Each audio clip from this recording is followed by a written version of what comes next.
localement pour porter la voix, en fait, on va dire la voix, en tout cas une information qui n'était jamais véhiculée dans les grands médias, mais toujours véhiculée par, on va dire, des médias alternatifs dont nous étions porteurs. Voilà. Donc, l'importance, voilà. Donc, il y a comme des mesures dans ce programme qui sont vraiment, vraiment excellentes. Non, j'ai pas oublié Kofi. Rassure-toi. Je garde Kofi pour la fin. Et après, je passerai la parole à Christian. Donc, il y a comme des mesures hyper importantes là, qui vont être mises en place dès qu'on sera au Palais Bourbon. La retraite à 60 ans, le SMIC à 1 500 €, la Sécu 100%. Donc rassurez-vous, hein, si parmi vous il y a des gens qui bossent dans des mutuelles, ils ne sont pas virés, ils seront intégrés directement à la Sécu. Voilà, c'est un peu le principe, c'est ce qu'on défend en tout cas, et c'est ce qui est proposé. Et pour mener campagne, bah, c'est vrai qu'il nous faut du monde, hein. Là on est une belle équipe, mais je pense que plus on sera nombreux, mieux ce sera. Je pense que de montrer notre force et notre détermination, c'est important. Et si on est en grand nombre à faire du porte-à-porte, à faire des marchés, à aller vers les autres, parce que c'est ce qu'il faut qu'on fasse, c'est d'aller vers les autres, et ben on peut gagner. Cerise sur le gâteau, il y a 15 jours, ou non, il y a 3 semaines, j'ai rencontré Kofi. Kofi, donc ancien maire de Saint-Coulis, ancien secrétaire d'État de François Mitterrand, il y a quelques années maintenant, mais peu importe, qui, donc, voilà, que j'ai invité à devenir en fait le président du comité de soutien. Donc ce qu'il a accepté, et nous en sommes très, très, très fiers. Merci beaucoup.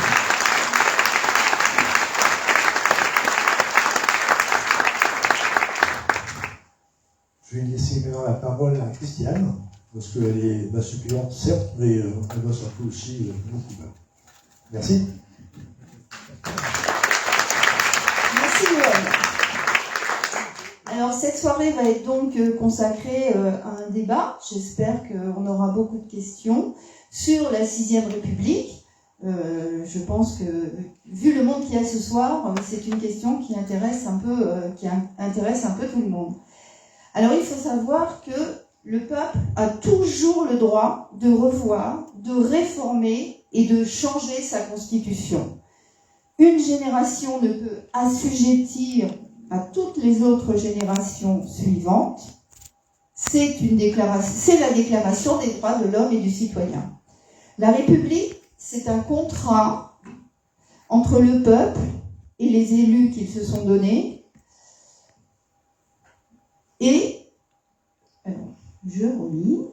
Entre le peuple et les élus qu'ils se sont donnés pour le diriger. Elle permet à une nation de se reconnaître dans les décisions prises en son nom. Et avant que la confiance ne soit définitivement perdue et que le discrédit de nos institutions n'ait achevé ce qu'il reste de démocratie, il appartient aux citoyens et à leurs représentants élus d'exiger et d'engager la construction d'une République nouvelle. C'est ce à quoi nous nous engageons et c'est ce que nous ferons.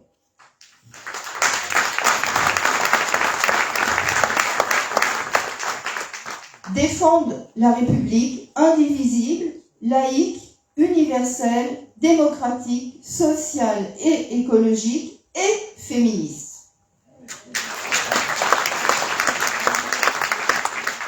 Et dans cette nouvelle constitution que nous voulons mettre en place, nous avons des propositions. C'est pas sûr qu'elles seront toutes retenues, ces propositions, mais nous, on va se battre pour avoir ces propositions. Comme reconnaître le vote blanc, instaurer un vote obligatoire et instaurer un seuil de vote exprimé pour valider une élection. Une République qui donne plus de droits au Parlement. Une République qui institue un référendum d'initiative citoyenne, qui institue un référendum révocatoire, ce qui veut dire que si les élus ne font pas ce qui était écrit dans le programme, avec un certain nombre de voix, on peut les révoquer. On souhaite aussi que les jeunes puissent voter à 16 ans. Aujourd'hui, les jeunes sont responsables juridiquement, enfin, ils peuvent être pénalisés à partir de 16 ans. Et nous, on dit, s'ils peuvent être pénalisés à partir de 16 ans, alors ils peuvent aussi voter à partir de 16 ans. On souhaite aussi inclure le droit de mourir dans la dignité. On souhaite inclure également le droit à l'avortement, que le droit à l'avortement soit inclus dans la Constitution, afin qu'on n'ait pas, comme aux États-Unis en ce moment, à chaque fois le débat qui retourne en arrière. On souhaite aussi avoir la parité entre les hommes et les femmes, l'égalité salariale et lutter contre tous les féminicides, les agressions sexistes et les agressions sexuelles. Et on peut avoir des textes de loi, des textes constitutionnels qui amènent à ça. Voilà, ça c'est un certain nombre de mesures qu'on peut proposer. Maintenant, je pense qu'on débattra après, il y en a sans doute d'autres. La population évolue, il y a des questions de genre aussi, maintenant, qu'il faut peut-être inclure dans la Constitution. Et voilà, et je vais passer la parole à Gérard, qui va bien nous expliquer toutes ces choses.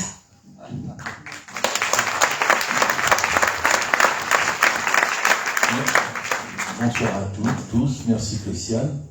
Je suis très content de vous soutenir tous les deux ici. Hier j'étais à Guingamp, demain je suis à Plouay, c'est ça. Et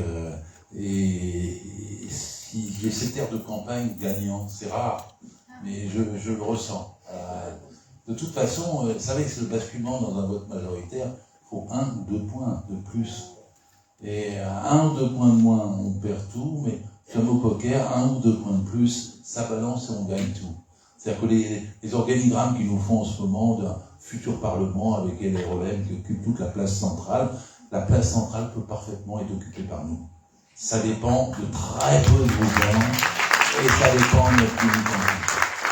Et ce que nous ferons, effectivement, Christiane vient de le dire, c'est nous débarrasser de la Ve République. Pourquoi ? Parce que c'est quand même cette République qui a instauré le plus d'inégalités dont nous souffrons aujourd'hui. Quand même, on sait tous les chiffres, 10 millions de pauvres, le salaire médian est à 1 780 €, 50% en dessous de 1 780 €. Les retraites sont à peu près 17 millions, mais vous en avez à peu près la moitié autour de 1 000 €, et souvent en dessous.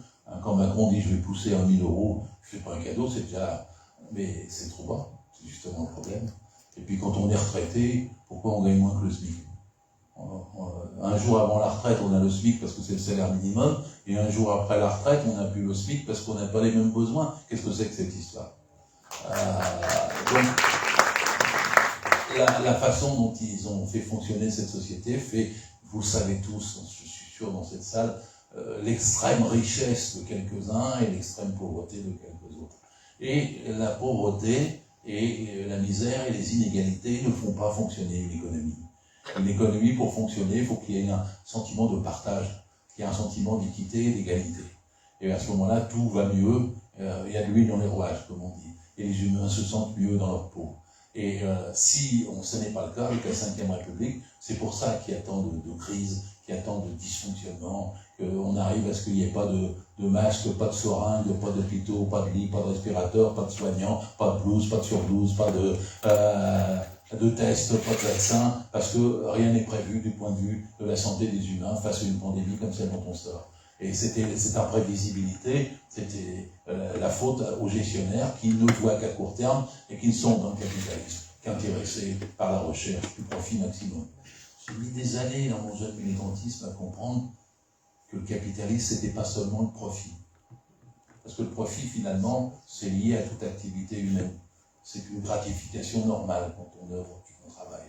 Et j'ai compris que c'était en fait la recherche du profit maximum. Qu'on ne pouvait pas s'empêcher, quand on était patron, employeur, dans le système dit de compétitivité, de rechercher le plus de profit que l'autre. Il faut écraser l'autre. C'est la logique. C'est ce système-là qu'on a tant de mal parfois à comprendre quand on se dit « Mais pourquoi ils sont si méchants là-haut ? Pourquoi ils sont si mauvais ? Pourquoi ils sont si voleurs ? Pourquoi ils sont si corrompus ? Pourquoi ils sont si arrogants ? Pourquoi ils sont si méprisants ?» C'est parce que le système, c'est le système qui les pousse à l'être ainsi et à se faire une concurrence acharnée les uns les autres. Et on commence dans la petite entreprise, on commence dans la moyenne entreprise, et dans la grande entreprise, ce sont les donneurs d'ordre. Et il y a 1000 entreprises qui font plus de 50% du PIB et qui pompent. Ça ruisselle jamais, ils pompent, c'est comme les Shadocks. Ils pompent, ils pompent, ils pompent. Et la logique de la recherche du profit maximum, c'est de pomper le moindre des centimes qui peut être économisé sur notre travail, tiré sur notre travail. J'ai l'habitude de dire que il y a des expressions horribles utilisées dans les médias, du genre un patron vous donne du travail. C'est une expression insupportable. Un patron ne donne jamais rien. Il achète votre force de travail, il vous la paye le moins cher possible. Il cherche à faire le maximum de profit dessus, ce que je viens de dire. Donc en vérité, c'est vous qui le payez. Ce sont les salariés qui produisent les richesses et n'en reçoivent pas la part qu'ils méritent. Et ils se battent toujours, depuis toujours, pour recevoir cette part et pour garder cette part une fois qu'on l'a. Alors pour recevoir cette part, il faut à la fois lutter dans la rue, moi je suis un vieux, mais 68 ans, il faut à la fois gagner aux élections, ce que nous allons faire, et il faut à la fois après avoir des institutions qui permettent de garder ce qu'on a gagné. Parce que souvent on se dit, ouais mais j'ai gagné une augmentation de salaire, mais ils me l'ont repris. Ouais mais j'ai gagné des droits dans mon entreprise, oui mais ils les ont repris. Oui j'ai un boulot, mais je suis encore en CDD. Et pour passer d'une situation de précarité, ou une situation de semi-pauvreté, une semi de grande exploitation à une société digne, où tout le monde peut vivre dignement des fruits de son travail, il faut des institutions qui le permettent. C'est ça l'esprit de base de la recherche de la 6e République. Alors moi je suis un de ceux, c'est la tristesse de mon âge, mais j'étais contre le référendum de De Gaulle en 1962. Pourquoi tous les référendums ne sont pas bons, hein? Si vous vous souvenez, un point d'histoire, il y avait une compromission entre Guy Mollet et De Gaulle, entre autres, pour écrire la Constitution de la 5e. Mais comme De Gaulle voulait une large majorité pour cette Constitution, il avait fait la concession à Guy Mollet de ne pas faire élire le président de la République au suffrage universel. Mais une fois que la guerre d'Algérie s'est terminée, qu'il avait les mains libres, il a fait arrêter le référendum pour remettre en cause l'accord qu'il avait passé avec Guy Mollet. Et donc il a fait un référendum du genre « Ah, il faut élire... » Et c'était lui, naturellement. Et ce référendum a été... Une majorité de gens ont suivi en se disant « Ah oui, c'est plus de stabilité, il faut des hommes forts. » Non, il ne faut pas d'hommes forts. Il ne faut pas de dirigeants forts. Il faut une collectivité. Il faut un parlement. Il faut partager les décisions. Et il faut partager ce qui précède la décision, l'élaboration, la discussion sur la loi. C'est pas du temps perdu, la démocratie, c'est du temps gagné. On croit parfois qu'il faut un peu plus de délai pour arriver à conclure, mais quand on conclut en ayant associé les gens, en faisant que les gens se sentent bien parce qu'ils ont participé, ils ont apporté leur pierre à la loi, ils ont fait qu'ils puissent se faire reconnaître et que leur idée est passée, alors à ce moment-là, la démocratie est un démultiplicateur de la collectivité humaine. Et elle permet absolument de faire que tout le monde se sente une grande communauté, une grande mutualité, et qu'il y ait des progrès et une émancipation de l'ensemble de ceux qui sont dans la nation et dans la République. Et donc vous avez derrière la recherche des droits sociaux, derrière la recherche de l'égalité, derrière les revendications qui sont les nôtres, c'est là que commence la 6e République. Parce que si vous dites demain à la population française, on lance un mot d'ordre pour une constituante. On va les lire dans 6 mois. Nous, en France, il y a toujours 3-4 millions de militants à gauche. Ne désespérez jamais de notre pays, ni de la gauche. Nous sommes le pays sûrement le plus politisé au monde. Mais pour gagner, ces 3-4 millions de militants ne suffisent pas. Il faut gagner 8 millions, 10 millions, 15 millions, 20 millions de plus pour avoir une large majorité qui permette de transformer à la fois la société et les consciences dans la société. Et donc, il faut voir large. Et pour voir large, il faut dire aux gens, écoutez, là, on vient d'augmenter les salaires. Là, on vient de faire la retraite à 60 ans.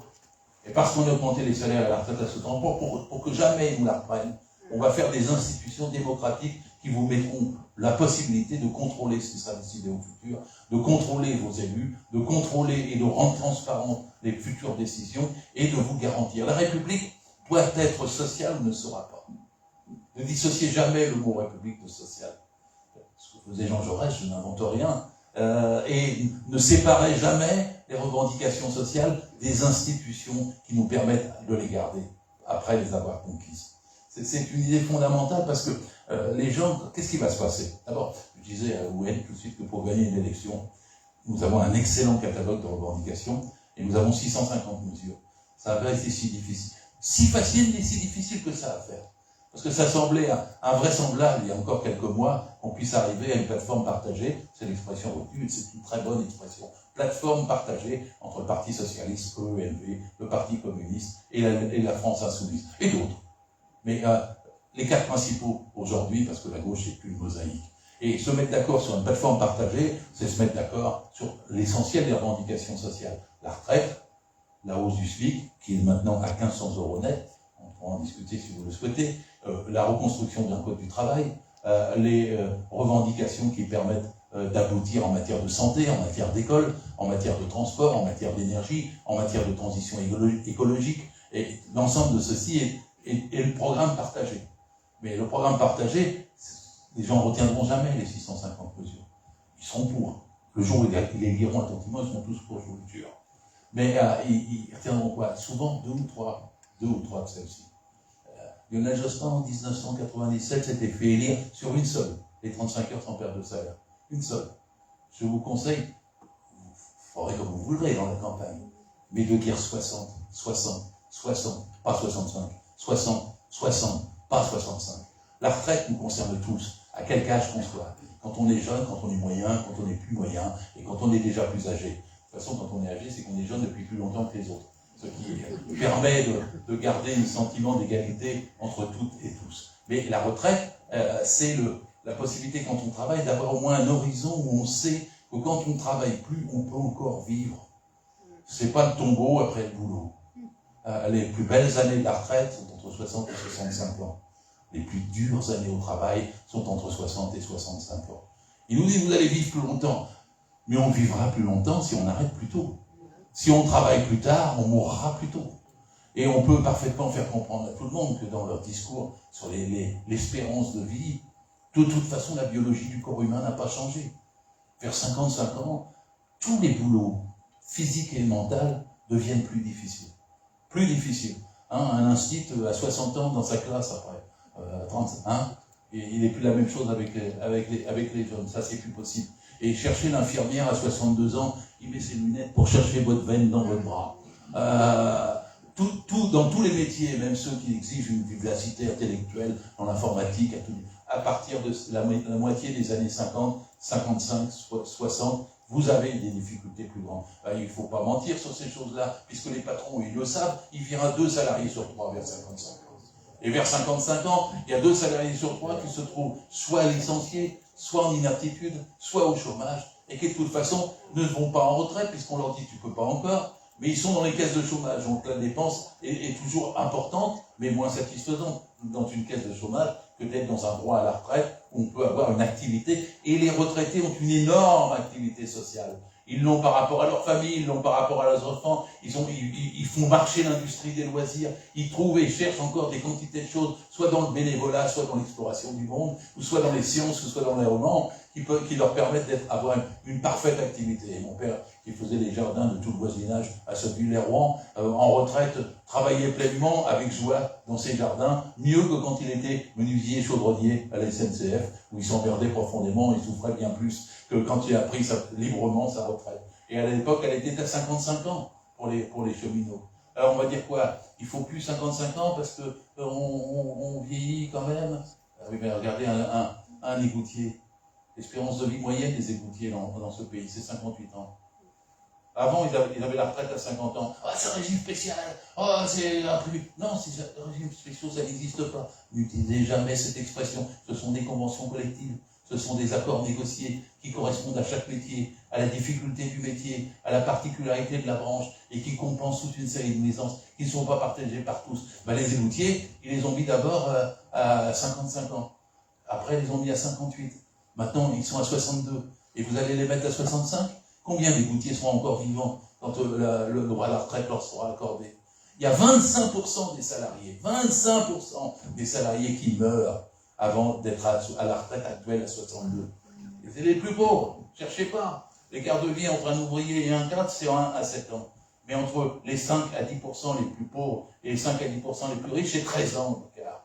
Donc c'est une retraite pour les riches. Quand vous la mettez, plus vous augmentez la barre, plus vous mettez 64, 65 ans, plus c'est les riches qui en profitent, et plus c'est les pauvres qui meurent sans avoir le droit à la retraite. Et alors après, l'absurdité quand même géante, C'est de dire, il n'y a pas beaucoup de boulot, parce qu'il y a encore du chômage. Ah oui, il y a encore du chômage. Parce qu'on nous encense dans les radios en disant, il n'y a plus de chômage, ça a baissé. Je vous le jure, non. Non. Le niveau de chômage est absolument le même aujourd'hui que quand Macron est arrivé il y a 5 ans. C'est autour de 6 millions et plus. C'est selon la méthode de calcul qu'on a. Si on prend celle du Bureau international du travail, ils nous disent, bon, on prend que la catégorie A, et celui qui a travaillé 1 heure, il est plus chômeur. Mais ce n'est pas comme ça que ça se compte. Il y a des gens qui travaillent plus d'1 heure et qui sont encore chômeurs dans les 3 heures qui suivent. Et puis il y a des CDD, des intérimaires, des saisonniers, des précaires de toutes sortes, des portés salarialement, des sous-traitants, tout ce que l'on veut, et sans parler des ubérisés qui sont comptés nulle part. Mais en vérité, nous avons 6 millions à 600 000 chômeurs, selon même les comptes de la DARES, l'Institut du ministère du Travail, ou bien de l'OIT, du Pôle emploi, qui compte différemment. Donc nous avons beaucoup de chômeurs. Alors, pour faire reculer le chômage, on ne sait qu'une seule méthode qui ait marché, c'est de le partager, ce travail. Quand Macron il dit qu'il faut travailler plus, un jour je lui réponds oui. Ah oui, il y a 6 millions de chômeurs, mettons-les au boulot. Parce que ça produira. Ça fera marcher l'économie. Et pour les mettre au boulot, il ne faut pas qu'il y ait des gens qui travaillent 60 heures, pendant que les autres travaillent 0 heure. Donc le travail se partage. Et la retraite doit être pensée et conçue comme un des éléments de la réduction du temps de travail. On le réduit sur la semaine, 35 heures ou 32 heures ou semaine de 4 jours, mais on le réduit aussi sur la vie. Et ne pas le réduire sur la vie, c'est ne pas donner une solution aux chômeurs. Alors s'il y a peu de boulot, on va le donner à la tranche de ceux qui ont entre 62 et 65 ans, au lieu de le donner à ceux qui ont moins de 25 ans et qui sont tous au chômage, parce que 25% à 30% des jeunes le sont. Mais du point de vue intellectuel, d'honnêteté, de gestionnaire, prenez tous les mots que vous voulez. C'est une aberration de chercher aujourd'hui à prolonger la retraite de 62 à 63, 64, 65 ans. Et ensuite, Roux de Bézieux, vous connaissez, le patron du MEDEF, là, il y a 4 jours, là, il a lâché le morceau quand même. C'est une déclaration inouïe qu'il a faite. Il a dit oui, bon, il n'y a pas de problème financier pour les retraites, et puis travailler jusqu'à 65 ans, ça va nous rapporter 20 milliards de plus qu'on pourra utiliser autrement pour l'école ou la défense. Félicitations intégrales. Pour l'école ou pour la défense. Alors, ça n'est donc pas pour défendre les retraites, ce n'est donc pas parce qu'il y a un problème financier, c'est pour extirper des 62-65 ans 20 milliards qu'on va utiliser à autre chose. Alors l'hérésie là-dedans, elle est totale. Totale. Parce que, d'abord, la retraite, c'est des cotisations sociales. C'est pas d'impôt. La cotisation, ce qui est la différence de l'impôt, vous le savez, c'est qu'elle est préaffectée. Elle ne peut pas être utilisée à autre chose que ce pourquoi elle est collectée. L'impôt, il n'est pas préaffecté. Il est utilisé selon les votes du Parlement chaque année et la majorité qui le préside. Donc vous pouvez, avec l'impôt, soit faire un hôpital, soit faire un porte-avions. Mais avec une cotisation, si elle va pour l'accident du travail, elle va pour l'accident du travail. Si elle va pour la retraite, elle va pour la retraite. Si elle va pour la maladie, elle va pour la maladie. Si elle va pour la famille, elle va pour la famille. Si elle va pour le logement, elle va pour le logement. Et si elle va pour le chômage, elle va pour le chômage. C'est des cotisations préaffectées. Techniquement, les gens ont du mal à comprendre. On les berne dans toutes les télés en disant, mais enfin, ces cotisations préaffectées, elles font que le budget de la protection sociale est autour de 850 milliards. 500 pour la Sécu à la louche, 350 pour les retraites à la louche. Tandis que le budget de l'État, il est de 500. Le budget de l'État est plus petit que le budget de la protection sociale. Si vous dites que M. Roux de Bézieux, on va leur faire cracher 20 milliards de plus en travaillant plus, et on va faire de l'argent, on va le mettre dans le budget de l'État. C'est même contraire à la Constitution. Vous ne pouvez pas le faire. Si vous prenez dans les caisses de la protection sociale, vous êtes censé les remettre. Ils ne le font pas, mais ils sont censés les remettre. Et quand ils abaissent les cotisations sociales, en fait, ils vident les caisses de la protection sociale, ils les donnent au patron, et par ailleurs, ils ne font pas d'impôt pour le patron, de ce qui fait qu'il y a un manque de recettes dans l'État, et que 78,5% de la dette provient de l'État et non pas de la protection sociale. La protection sociale est presque équilibrée, même dans les pires cas à 10%. Les 10%, c'est 85 milliards sur 850 milliards. 78,5% en ce qui concerne l'État, c'est à peu près 400 milliards sur 500, quoi. C'est pas la même proportion, c'est pas la même fonction, ça n'a pas les mêmes conséquences sociales, ça change toutes nos vies. Ce n'est pas pareil pour la retraite. Et donc, en fait, ce qu'ils veulent, c'est nous piquer, nous faire une espèce d'impôt punitif à la place de cotisation sociale, en nous faisant travailler jusqu'à 65 ans, et notamment pour mettre de l'argent dans la défense. Un porte-avions nucléaire, 2 porte-avions nucléaires, 3 porte-avions nucléaires, et vous crevez au boulot jusqu'à 65. Et vous n'aurez pas une retraite améliorée, parce qu'ils n'ont pas du tout l'intention de permettre qu'elle reste au niveau qu'elle atteint. Sous Macron, il paraît qu'il y a beaucoup de retraités qui ont voté pour Macron. On va regarder les statistiques, je ne suis pas si sûr que ça, moi, mais on me le dit quand je ouvre un journal. Mais les retraités n'ont pas fait attention à ce qui est arrivé au niveau de leur retraite depuis 5 ans. Ils les ont désindexé les prix. Au début, les prix étaient à 1, 1,5, 2,5.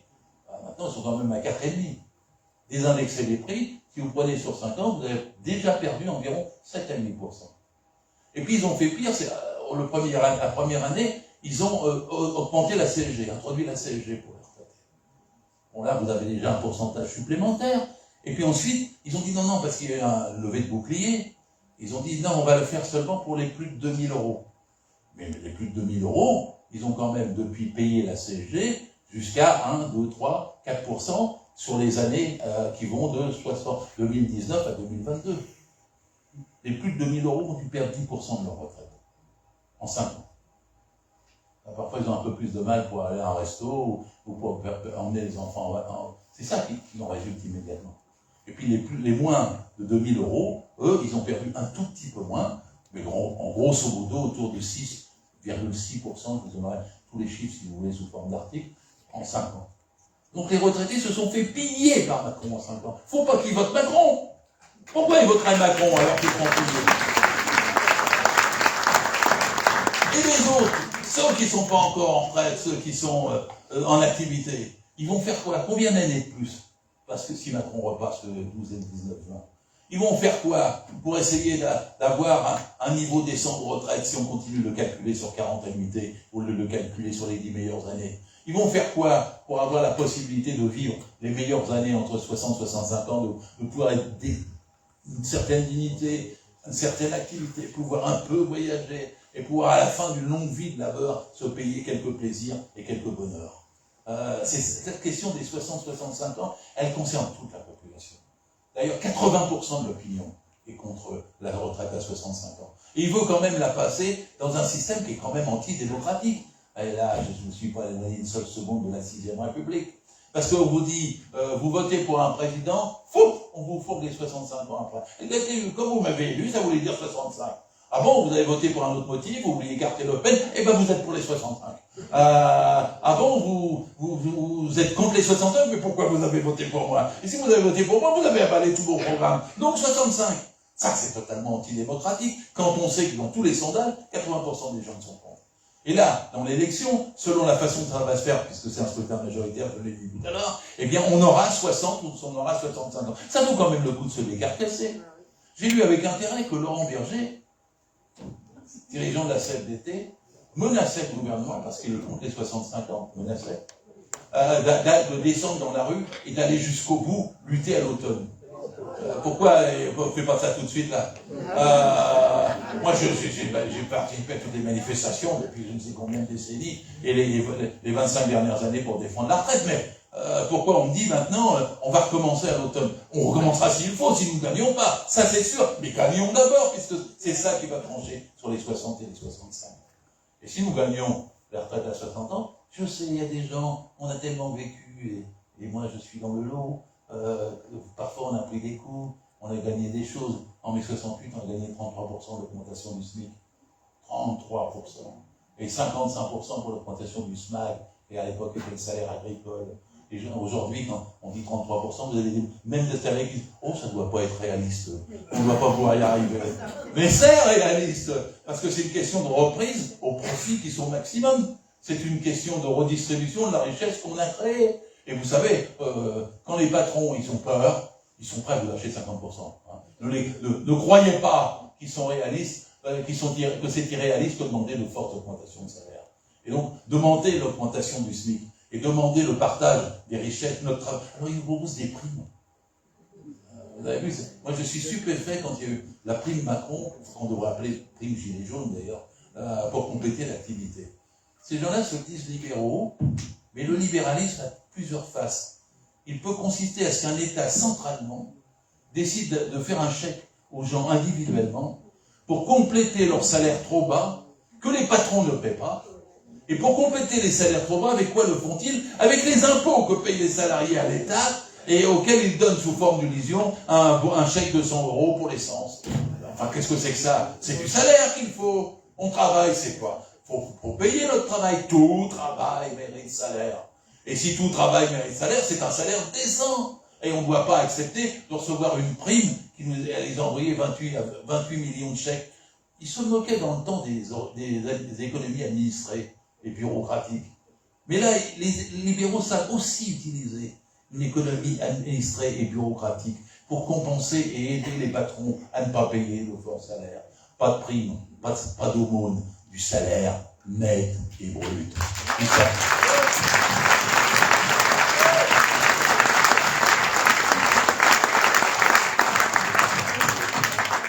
Du salaire net et brut, il faut l'expliquer aux gens. Par exemple, le SMIC, moi je suis favorable à le dire en brut. Parce que si 1500 €, c'est environ 1900 €.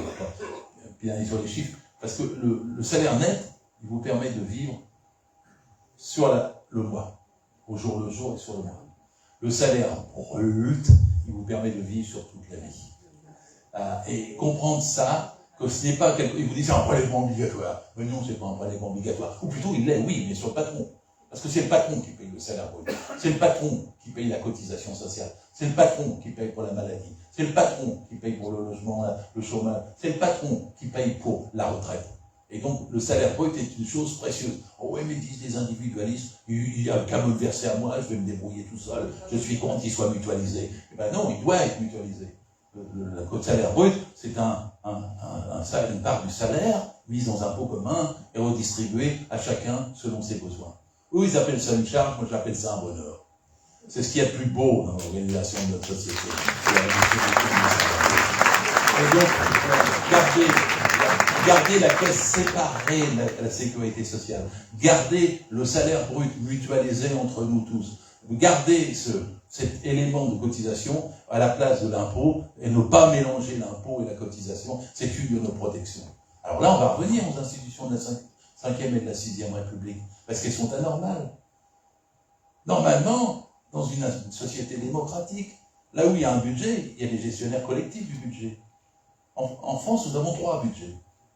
Je l'ai dit, le budget de l'État, il y a une assemblée. Le budget de la protection sociale, il n'y a plus d'assemblée.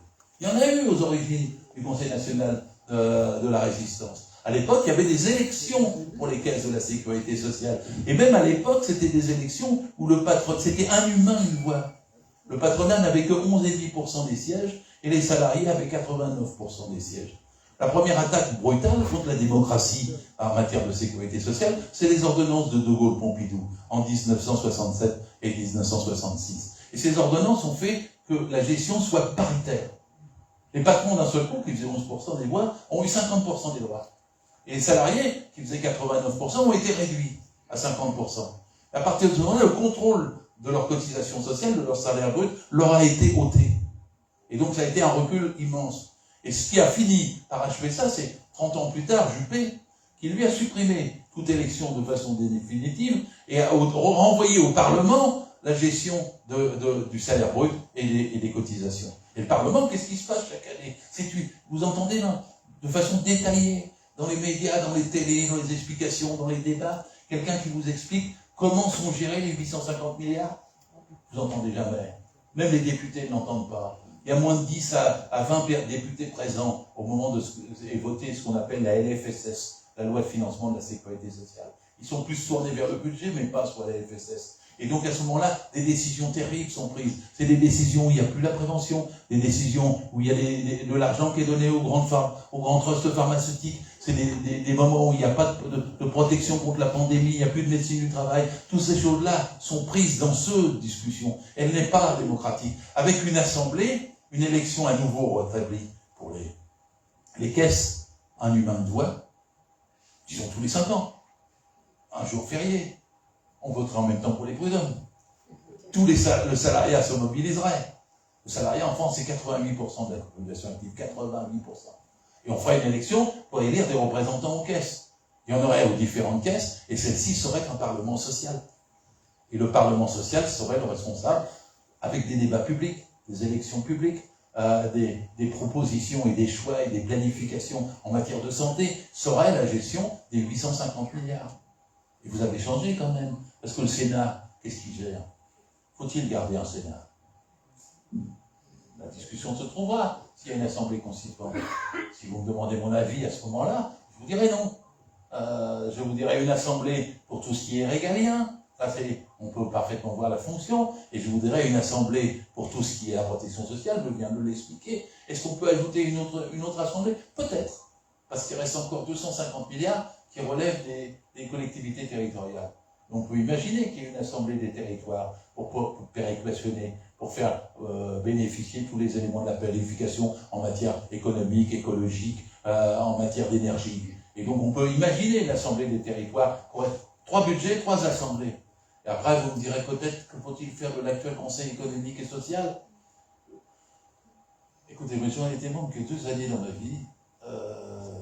J'ai fait gentiment voter un avis, j'étais très fier, j'avais demandé beaucoup de travail sur les comités hygiène, sécurité, conditions de travail. Et à la fin, c'était juste l'année où Jospin a perdu. Et moi j'avais écrit en disant, la gauche va pouvoir mettre ça en œuvre. Pouf, ce qui arrive c'est Fillon, ministre du Travail, chargé des CHSCT. Je l'avais vu au Conseil économique et social arriver dans l'Assemblée, et il a fait un rapport pour déglinguer tout ce qui avait été voté. J'avais une majorité absolue dans le Conseil, sauf les patrons. Tout le monde votait sauf les patrons. Et Fillon a déglingué, il a fait comme si le rapport n'existait pas, le vote du CES n'existait pas, et moi non plus d'ailleurs. Si le CES doit exister, il faut que ses avis comptent. C'est-à-dire qu'il ne peut pas exister pour rien, parce que vous dépensez de l'argent, vous faites travailler des gens, vous les faites réfléchir, vous les faites trouver, vous mettez de la matière grise, vous mettez des statistiques, vous mettez etc. S'il doit rester un CES, il faut que son avis compte pour le gouvernement. Parce que le gouvernement, il a tendance à vous faire des comités théodules, des commissions machin, une commission intel pour régler. Alors qu'il y a le CES. Si le CES doit rester, cette assemblée, quand même 273 membres, si je ne me trompe pas, il y avait 71 personnalités qualifiées, moi j'étais de sa PQ, personnalité qualifiée, et tout le monde travaille, et travaille bien, parce que pas croire que les gens, ils veulent pas avoir les meilleures idées, qui ne lisent pas les livres, qui ne regardent pas l'INSEE, qui regardent pas, et qui ne cherchent pas les meilleures solutions. Ils les cherchent, sauf qu'après ça va à la poubelle. Les avis ne sont pas reconnus. Donc il faut peut-être bien maintenir dans la 6ème République un CES, mais si il compte pas pour du beurre. Alors je viens de définir autre chose, parce que ce que tu as dit, Christian, je le partage totalement, mais il faut ajouter je vois dans l'esprit d'une constitution, je dirais small is beautiful. La base est la commune. Ne pas quitter la commune, même les petites communes.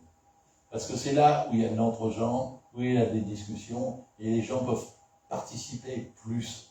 Plus vous élevez le niveau des structures, et moins les gens participent. C'est pour ça qu'Hollande, parmi son quinquennat maudit, et tout ce qu'il a fait, pour ça qu'Hollande a eu tant tort d'agrandir les régions et de passer à 13 régions. Il faut d'abord respecter les départements. C'est déjà une petite unité. Et puis les régions, il faut plutôt les rediriger que les maintenir comme elles sont aujourd'hui, pour avoir des structures qui soient plus près de la décision des gens. C'est la même chose pour les députés. Macron dit, moi je veux 235 députés. Enfin, je ne sais plus le nombre qui est le sien. Mais c'est pour faire des notables, des gros notables, comme aux USA. Si vous avez...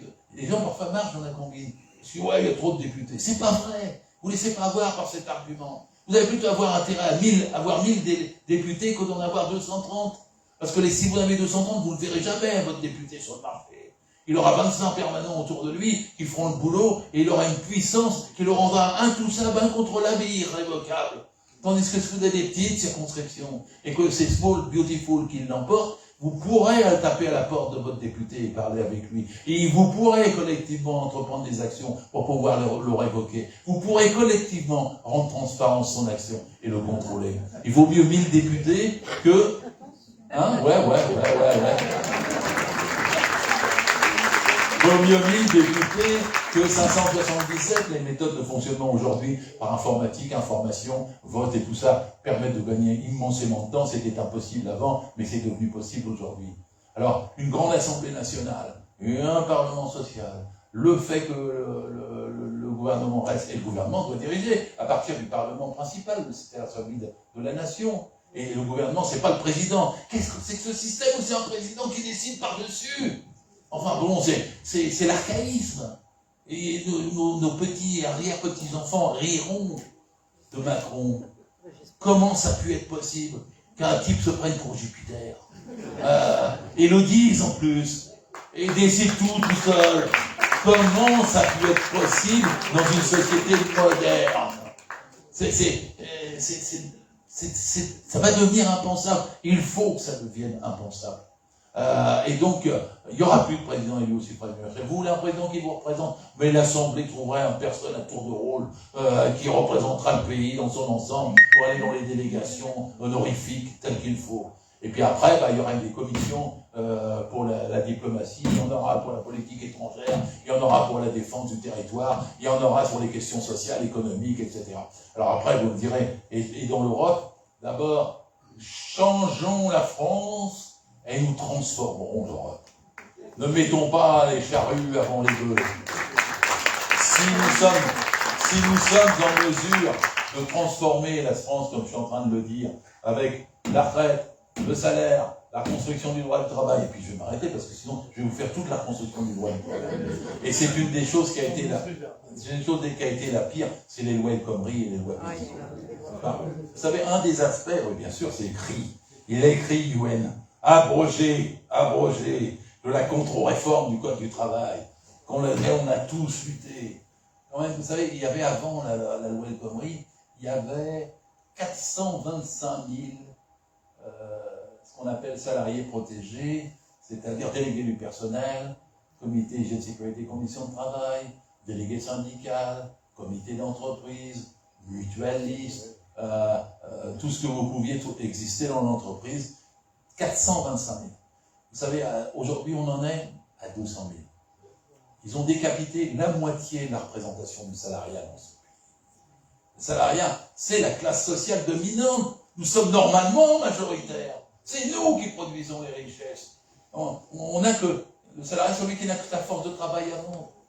Regardez, tous les jours, le Figaro dit, mais c'est la fin du salariat. Ils veulent nous ubériser tous. Ils n'y arriveront pas. Ils n'y arriveront pas. En 1910, il y avait 3 millions de salariés. Au moment du Front populaire, il y avait 9 millions de salariés. À la Libération, on est passé à 11. En mai 68, on était autour de 13 millions. Aujourd'hui, nous sommes 30 millions de salariés. Entre 1910 et 2010, on a gagné le droit du travail, la sécurité sociale, la médecine du travail, l'inspection du travail, les prud'hommes. On a gagné tout ça. Quand on avait 3 millions, quand on était 3 millions, il ne faut pas nous le reprendre quand on est 30 millions. C'est la volonté de Macron. Dans son livre Macron qui s'appelait La Révolution, il dit qu'il est pour une société post-salariale. Pour une société sans statut. Et qu'il est pour qu'il n'y ait plus de cotisation sociale. Parfois les gens disent quel est le programme de Macron. Je viens de vous le dire. C'était écrit noir sur blanc. Il ne peut pas y arriver. Rassurez-vous, rassurons-nous. Mais il essaie sans arrêt.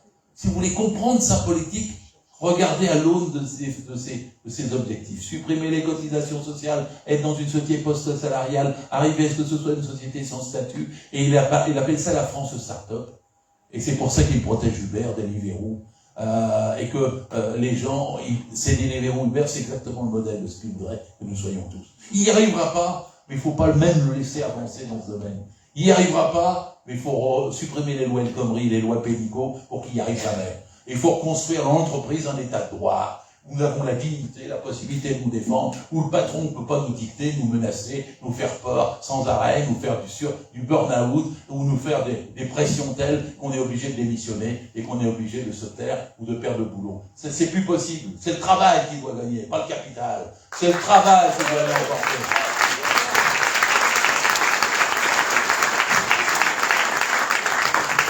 Grâce à l'UN et Christian, je parle pas, c'est eux pour eux. À l'Assemblée, c'est ce que tu vas faire. C'est-à-dire, il n'y aura pas de perte de temps pour abroger la loi El Khomri. Ça peut se faire en quelques phrases, et s'il faut une ordonnance pour abroger une ordonnance, il faudra faire une ordonnance. Après, tout ça paraîtra normal. Tout ça paraîtra normal. Parce que les gens se diront, on est quand même sorti du pire de ce qu'on a connu, où on était pillés surtout, on était de plus en plus mal à l'aise, on n'avait plus de services publics, nos enfants s'étaient mal à l'école, et puis quand on arrive à l'hôpital, on n'était pas bien traités, et puis et le sentiment de découragement qui dit, je ne sers à rien que je vote, puisque si je vote, ça change rien. Avec nous, ça va changer. Et dans le cadre de l'unité, ça va changer. Et donc à ce moment-là, les gens reprendront espoir et en reprenant espoir, la Constitution, la mise sur pied d'une constituante et le changement de constitution prendra tout son sens. La République deviendra nécessaire puisqu'on aura eu le social.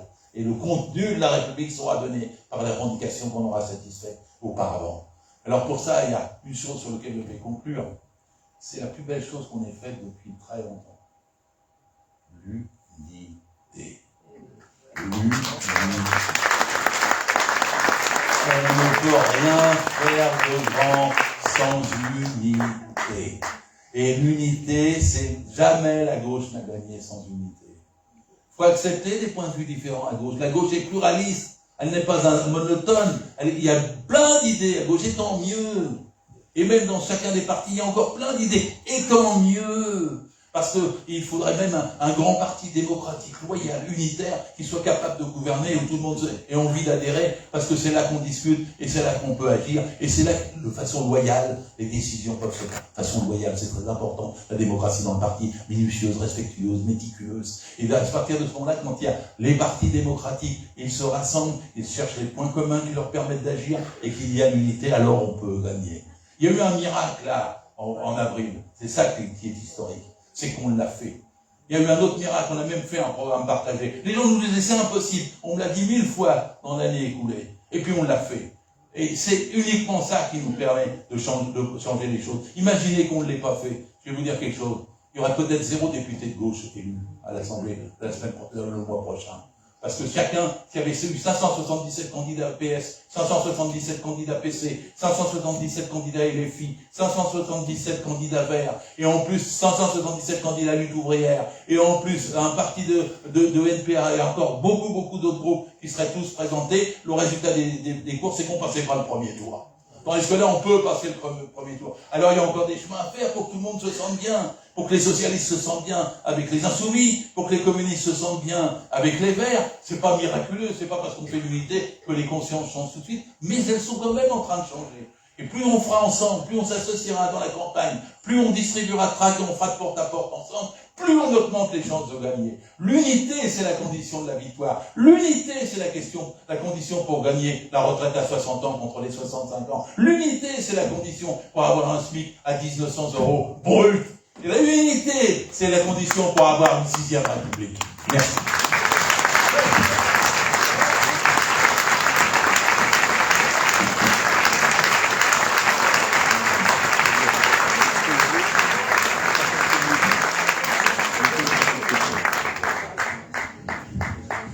Donc du coup là, Gérard il va t'embêter parce qu'on va devoir réinviter François Ruffin et Faujour à Tréguin pour refaire le débat à l'envers qui a eu lieu il y a 10 ans peut-être maintenant.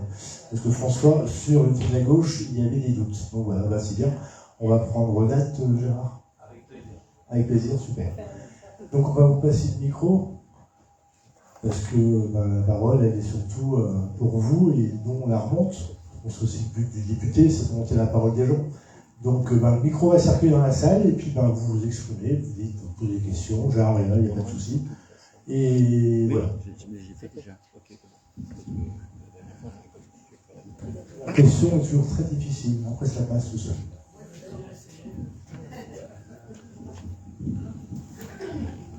Bonjour, Jean-Louis de Cloire. Je vais lever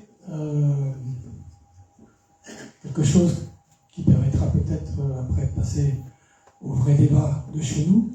Mais bon, les États-Unis, les crimes de masse avec les armes, qu'on dit que c'est l'Afrique des armes, moi je pense que c'est une société où tous les gens sont les uns contre les autres. il n'y a pas d'unité, il n'y a pas de collectif. Il y a des organisations ouvrières, mais elles sont très minoritaires. Il y a des syndicats. Et eh bien, c'est exactement la société que je ne voudrais pas voir advenir chez nous. Voilà.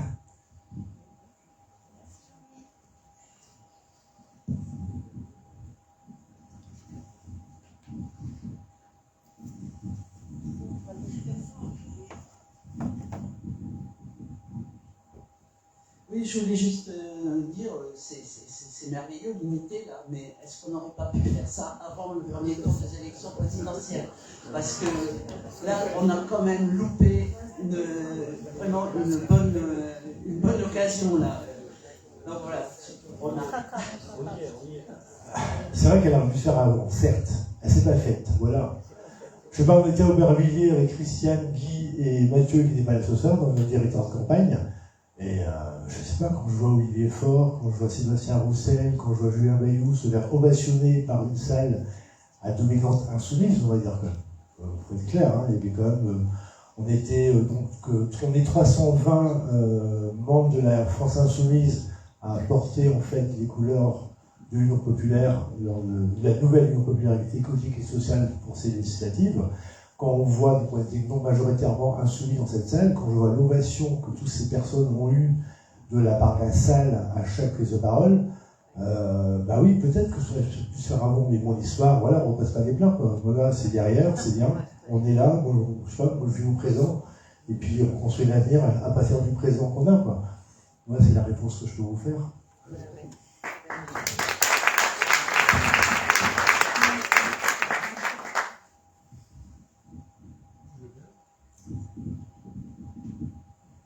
J'ai débattu depuis longtemps avec Gérard sur des questions d'unité. Je voudrais simplement dire, sans faire de polémique, que l'unité n'a pu se faire cette fois que parce que le courant dominant qui a bien défendu les valeurs de gauche pendant des années, qui n'était pas dominant, est devenu dominant. C'est-à-dire le courant qui a défendu tout sur le code du travail, qui a lutté contre les régressions, etc., et qui a défendu le service public, ce courant-là est devenu dominant par rapport à tous ceux qui ont été un peu mous des genoux. Pour appuyer, je pense que la force en fait de la France Insoumise, et donc de Jean-Luc Mélenchon, parce que c'est comme lui qui est un peu manette, il faut l'avouer, et puis il fait ça très bien, c'est quand même d'avoir ouvert ce Parlement populaire. Ça, je trouve ça génial, de retrouver des gens comme Olivier Trouvé, comme Barbara Ziegler, comme plein d'autres, quoi. Il y a, je sais pas combien d'intellectuels, de militants de haut niveau qui sont entrés dans ce Parlement. Bruno Gassio les Guignols. C'est génial d'avoir toute cette multitude, cette biodiversité culturelle réunie sous la même égide. C'est super, quoi. Moi, c'est que porteur. Voilà. Et je trouve que on vit un moment merveilleux, je vous l'assure.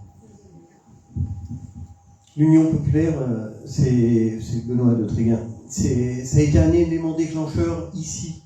Il y a plein de gens qui militaient à Attac, qui organisaient des foires bio depuis 20 ans, qui organisaient des actions avec les faucheurs ou pour l'environnement.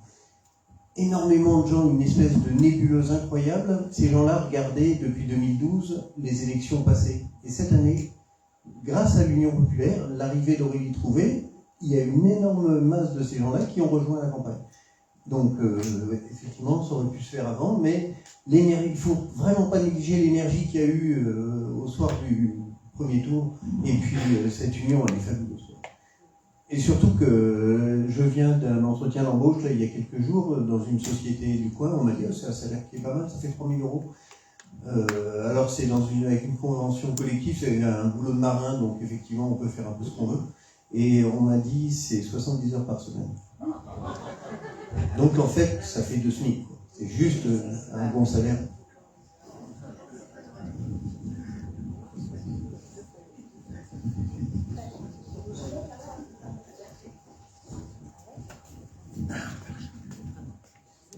Bonsoir, Sylvie Argues-Galérique. Alors j'ai une question par rapport à la 6e République et une proposition. La question c'est par rapport dans la Constitution actuellement, rien n'empêche de mutualiser les coûts et de privatiser les profits, ce que Macron a fait très largement. Donc, est-ce que dans la 6e République, il y a quelque chose qui est prévu contre ça? Ou pour plus de refaire revenir, par exemple, la Poste comme un vrai service public, les hôpitaux de moins en moins privatisés, parce que là, on se dirige tout droit vers de la santé privatisée. Et la proposition, c'est qu'actuellement, la devise de la République, c'est liberté, égalité, fraternité. Alors déjà, fraternité, je ne me retrouve pas dedans. Sororité, je pourrais m'y retrouver dedans, mais ça exclurait une autre moitié et ce serait encore un déséquilibre. Et l'égalité, c'est pareil, moi je préfère l'équité à l'égalité, parce que l'exemple que je donne à mes enfants quand j'ai voulu leur expliquer ce que c'était que l'équité par rapport à l'égalité, c'est 3 personnes de 3 tailles différentes qui ont chacun une caisse pour pouvoir voir par-dessus le mur le match de foot qui est de l'autre côté. L'équité, ce serait que celui qui est le plus grand et qui n'a pas besoin de ça file sa caisse à celui qui est plus petit pour qu'il puisse voir, et que celui qui peut voir à peine, mais qui peut voir quand même, file aussi sa caisse à celui qui est plus petit. À ce moment-là, effectivement, tout le monde voit. Alors que l'égalité, c'est chacun une caisse. Donc ce serait plutôt liberté, équité, solidarité.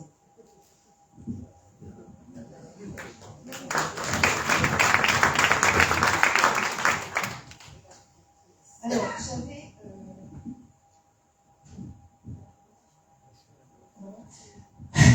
Oui, non, je voulais réagir parce que l'égalité dont il est question dans la devise républicaine, c'est l'égalité en droit. Il ne faut pas confondre avec l'égalitarisme. C'est l'égalité en droit, et ça, je crois qu'il ne faut surtout pas y toucher. Quant à la fraternité, c'est vrai qu'on a du mal à la définir, mais c'est un idéal à atteindre. C'est simplement, c'est le vivre ensemble. Enfin, c'est véritablement se considérer tous comme des frères et sœurs. Voilà ce que je veux je ne veux pas pour l'autre, ce que je ne voudrais pas pour moi. Enfin bon, c'est plus compliqué que ça. Donc, non, moi je pense que cette devise républicaine, elle a été vraiment pensée par les révolutionnaires. Elle a du sens qu'on a un petit peu oublié aujourd'hui, qu'il faudrait véritablement retrouver.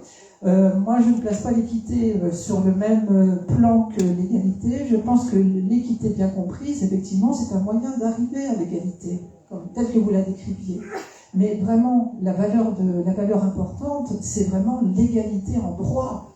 L'égalité en droit de tous, pas de différence entre les uns et les autres.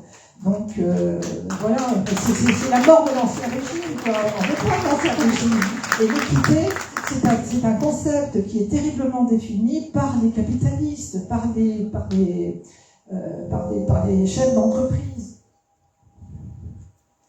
Donc, ça a une face positive, mais aussi une face négative. Il ne faut pas s'appuyer que sur l'équité. L'équité est nécessaire, mais pour arriver à l'égalité, enfin voilà, c'est ce que je pense.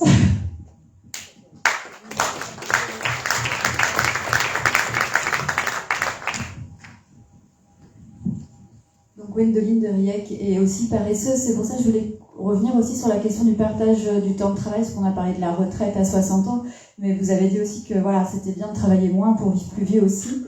Et je pense qu'on est nombreux parfois à avoir envie de travailler moins, temps partiel. C'est aussi en écho avec les questions d'écologie, puisque ça implique aussi peut-être plus de sobriété. Ça donne du temps aussi pour faire plus soi-même, consommer moins. Enfin voilà, ça a aussi un impact sur la planète, sur l'écologie. Sujet dont on a peu parlé encore ce soir d'ailleurs. Je fais une petite parenthèse, parce que j'ai l'habitude de faire des petites pointes. Donc voilà, en plus il y a des bouteilles d'eau en plastique, donc je vous dis qu'on a encore du boulot. Voilà. Mais bon, voilà, chacun, il faudrait peut-être qu'on soit plus nombreux à prendre notre part pour œuvrer dans ce sens-là aussi. Mais au sujet du partage du temps de travail, on en discutait tout à l'heure, je voulais savoir au niveau, en tant que député futur, quels sont, ce que je ne le vois pas non plus dans le petit programme et les mesures clés, quels sont vraiment les axes là-dessus, parce que je pense notamment dans l'éducation nationale, il y a de plus en plus, on en parlait tout à l'heure avec des collègues enseignants, de demandes de temps partiel, et clairement, en ce moment, la politique, c'est de les refuser. Les inspecteurs nous disent, voilà, de toute façon, le problème, c'est les temps partiels. S'il n'y a pas assez d'enseignants sur le terrain, c'est parce qu'il y a trop d'enseignants à temps partiel. Sauf que là, le problème qui s'amplifie, c'est qu'il y a de plus en plus d'enseignants qui veulent être à temps partiel. Voilà, donc c'était une question que je voulais soulever aussi, qui me semble importante dans un programme politique. Le partage du temps de travail et travailler moins. Merci, Gwendoline.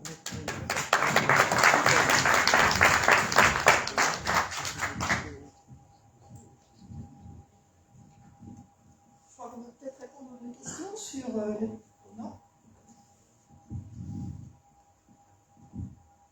Bonsoir. C'est par rapport au temps partiel. Le temps partiel, actuellement, ce sont les femmes. Et ce sont les premières victimes de ça. C'est-à-dire qu'elles travaillent moins, elles s'occupent des enfants, de la maison, mais à la retraite, elles touchent moins encore. Alors, je pense que le temps partiel, c'est quelque chose qui doit se définir, mais qui ne doit pas être imposé. C'est imposé actuellement aux femmes. Quasiment, que ce soit dans l'éducation nationale, que ce soit un peu partout, les femmes, elles ont droit. Les hommes non, d'ailleurs. Mais les femmes ont droit au temps partiel. Mais on ne leur dit jamais qu'à la retraite, elles ne vont rien avoir. Rien du tout. Et ça, il faut bien y penser à ça. Alors, est-ce qu'on répond à ces 3 questions sur le partage du temps de travail et aussi la question de la dame sur le privé dans tous les secteurs publics, l'hôpital et tout. Sur le privé, c'est facile. Ouais. Parce que quand tout sera privatisé, nous serons privés de tout. Celui qui a inventé ce slogan, il faut lui donner une médaille. C'est facile à comprendre que les services publics sont un élément de répartition des richesses. Quand eux, ils préfèrent parler pouvoir d'achat que de parler services publics. Parce que ça leur fait un chèque à 100 €. Mais le service public est une forme de la répartition des richesses et de l'augmentation du pouvoir d'achat. C'est ce qu'on va donner en matière de transport, en matière de santé, en matière d'école, en matière de gestion de l'énergie. On va le donner en matière de gestion de l'écologie, du changement écologique. On va le donner à toute la population. Et donc les services publics sont une forme de redistribution, alors que les services privés sont enlevés cette redistribution des richesses et baisser le pouvoir d'achat. C'est pour ça qu'ils veulent privatiser les hôpitaux quand même. Dans cette pandémie, les hôpitaux privés ont été complètement hors champ, même pas réquisitionnés, même pas contrôlés, alors qu'il y avait toute la possibilité, mais ça ne suffisait pas pour les propriétaires parce que leur marge de profit baissait et que ce n'était pas la pandémie qui permettait de faire face. Et donc il y a un vrai choix qui a été privatisé. Et derrière Blanquer, sur l'école, c'était aller et nourrir l'école privée au détriment de l'école publique. L'affaire était absolument limpide. Et après, quand ils ont attaqué la SNCF, c'est quand même pour qu'il y ait des trains privés qui roulent et non pas pour que ce soit des trains publics. Et au lieu de baisser les prix, ils les ont rendus inaccessibles pour que les gens puissent aller progressivement vers d'autres sociétés qui vont rouler à moins cher pendant un certain temps et qui relèveront les prix après quand ils auront capté un marché. Donc toute cette destruction des services publics, elle est absolument opposée à notre vision. Nous sommes pour les étendre de la même façon que nous sommes pour étendre le salaire brut et non pas le diminuer. Tout ce qui est effectivement mutualisé, tout ce qui est sociabilisé est bon. Qu'est-ce qui est le vrai mot qu'est-ce qui nous différencie le capitalisme du socialisme? Le capitalisme, c'est la société de la compétitivité, donc de la guerre. Le socialisme, c'est la société du partage des richesses. Et société de partage et société de compétitivité, c'est 2 concepts opposés. C'est un changement de société que nous proposons de commencer quand il y aura la victoire de la gauche unie. Alors après, moi je suis plutôt pour, peut-être j'ai pas assez réfléchi, je veux bien en convenir, mais je suis plutôt pour liberté et égalité et fraternité, parce que ça veut dire qu'on se rattache à l'histoire. L'histoire n'est pas le passé, l'histoire nous nourrit. Sans histoire, on n'a pas d'avenir. Sans tradition, on n'a pas de changement ni de progrès. Et il faut étudier l'histoire et garder ce qui est le mieux dans l'histoire. Ce n'est pas des concepts nouveaux, des idées nouvelles. Je ne sais pas, je n'ai pas réussi jamais à me mettre au mot wokisme, par exemple. Je ne sais pas, toujours. Je dois être buté parce que je ferme mes oreilles dès qu'on me parle de ça. Mais je reste pour une conception universelle de l'égalité. Et je prends en compte toutes les différenciations qui empêchent d'y parvenir. Et toutes les discriminations qui s'y opposent. Ça fait, depuis les années que je milite, aucune difficulté de conflit intellectuel à ce sujet. Et donc il faut prendre quand même dans le savoir, dans l'histoire, dans les traditions, dans l'histoire de la gauche, tout ce qui est positif. Il faut prendre dans le Front populaire ce qui est positif, dans mai 68 ce qui est positif, etc. Ça, c'est ma façon de répondre. Ensuite, sur le partage de la durée du travail, alors je suis un acharné de la réduction du temps de travail. Je suis pour les 32 heures, et je dis qu'un jour, ça sera 28 heures. Et un jour, ça sera 24 heures. 24 heures. C'est comme ça qu'il faut concevoir le monde. Parce que, je sais pas, je sais pas, je vois le but, parce que je ferme mes oreilles dès qu'on me parle de ça. Mais je reste pour une conception universelle de l'égalité. Et toutes les différenciations qui empêchent d'y parvenir. Et donc il faut prendre quand même dans le savoir, dans l'histoire, dans les traditions, dans les L'idée du développement des technologies, c'est incontestable qu'elles réduisent la partie du travail. Mais dans ce cas-là, il faut le partager, le travail qui reste. Il ne faut pas dire il y en a quelques-uns qui vont travailler 60 heures et qui vont avoir tout le morceau, et les autres vont s'exclure progressivement à cause du développement de ces technologies. Et en plus, on ne va pas les former pour pas qu'ils puissent suivre le mouvement. Et en plus, on va les discriminer parce que ceux qui ne peuvent pas encore travailler sur Internet, on va leur rendre inaccessibles les services publics. Il va falloir qu'ils fassent des queues dans des guichets où ils n'arriveront jamais à voir leur interlocuteur. Tout ça parce qu'ils sont privés de culture, qu'ils sont privés d'Internet et que tout ça se concentre de plus en plus sur la société des plus riches. C'est le contraire de ce que nous voulons voir. Et la réduction du temps de travail, c'est ça. C'est de faire qu'il y ait du temps de loisir. Alors, il y a plusieurs arguments à celle-ci. Vous savez, les 3-8, c'est pas un argument du siècle dernier. Parfois, des gens qui m'ont dit, mais moi, si je veux travailler 14 heures, je suis en forme. Oui, il est en forme quand il est jeune. Un peu moins forme quand il est moins jeune. Il n'est pas du tout en forme quand il arrive à 50 ans. Il va se faire virer par le patron parce qu'il n'arrive plus à faire 14 heures par jour. Les 3-8, c'était quand même quelque chose de fondamental dans l'histoire de la gauche. 8 heures de repos, 8 heures de loisirs et 8 heures de travail. Ah, c'est pas la flexibilité qui marche, la biologie du corps humain, le fait de pouvoir vivre. C'est pas. Macron annonce qu'il va reporter, élargir, développer les comptes épargne-temps. Il y a des gens qui disent oui, je sais bien, je vais épargner mes congés, mais vous épargnez vos congés, vous mourrez. C'est pas le congé de l'année prochaine qui est intéressant, c'est celui de cette année. Si vous épargnez votre congé cette année, vous n'êtes pas sûr de prendre celui de l'année prochaine. Rien ne vous le garantit.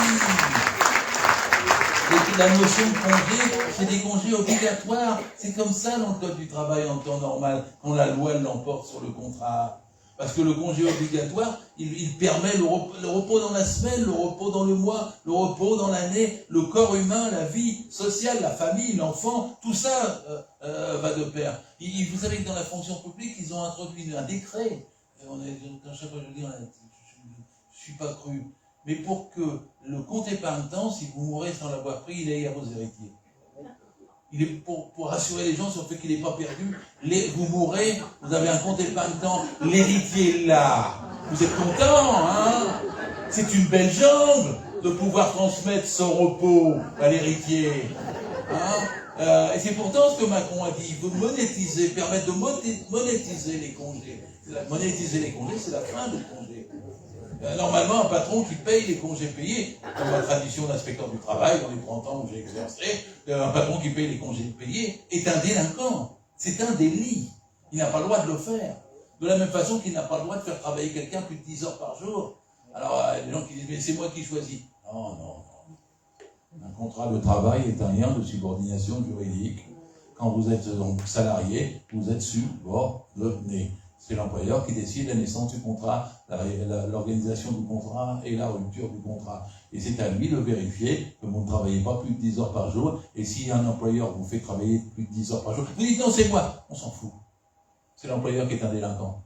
C'est à lui de vérifier que vous ne travaillez pas plus de 10 heures par jour. C'est à lui de vérifier que vous ne travaillez pas plus de 48 heures. Et je vais vous dire quelque chose. Je peux modifier la loi pour que ça soit à lui de vérifier que vous ne travaillez pas plus de 8 heures par jour. C'est à lui de vérifier que vous ne travaillez pas plus de 40 heures par semaine. Et que ce soit une règle qui protège la santé, la vie, le repos, les loisirs, la famille, tout ce qui peut être convivial en dehors du travail et permis par un salaire décent. C'est autre chose que de dire je suis flexible, je fais un temps partiel puis j'ai rien après.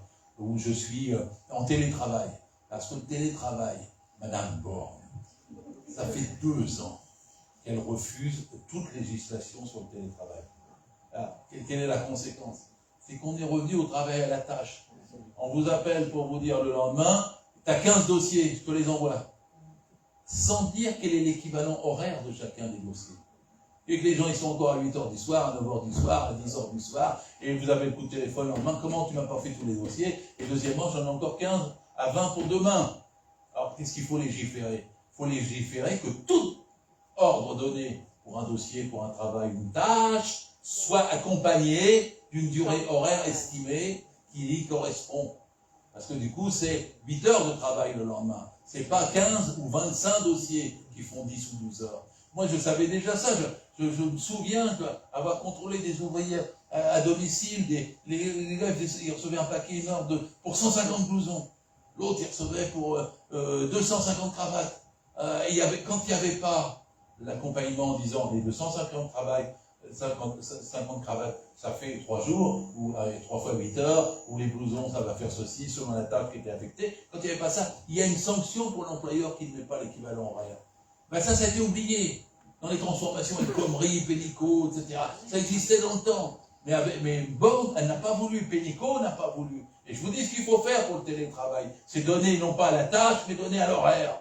Ensuite, après, il y a tous les frais, tout le monde le sait. Le siège confortable qui permet de ne pas avoir mal au dos, le bureau, l'ordinateur, l'électricité, c'est le patron qui paye. C'est pas le salarié chez lui, dans un coin de sa chambre où il a réussi à s'isoler pendant que... C'est pas comme ça le télétravail. Alors maintenant, nous avons des millions de gens en télétravail. Et il n'y a pas forcément de raison que ça s'arrête rapidement. Et donc, en l'occurrence, pour légiférer, il faut que la loi l'emporte. Il faut qu'il y ait une protection pour le télétravail. De la même façon qu'il faut qu'il y ait une protection sur la question des temps partiels. Parce qu'il faut les rendre infiniment plus chers pour que l'employeur hésite à faire le temps partiel, ou en tout cas que celui qui est obligé d'en faire ou qui n'a pas d'autre choix soit mieux payé. Et le calcul des retraites, Gaude, c'est pas sur les 40 meilleures années, c'est sur les 10 meilleures années. Parce qu'on peut avoir quand même une chance d'avoir fait du temps plein pendant 10 années, y compris une femme, parce que tu as 1000 fois raison, 85% des temps partiels sont des femmes. C'est donc le résultat d'une sélection, d'une discrimination. Ce n'est pas une question de hasard.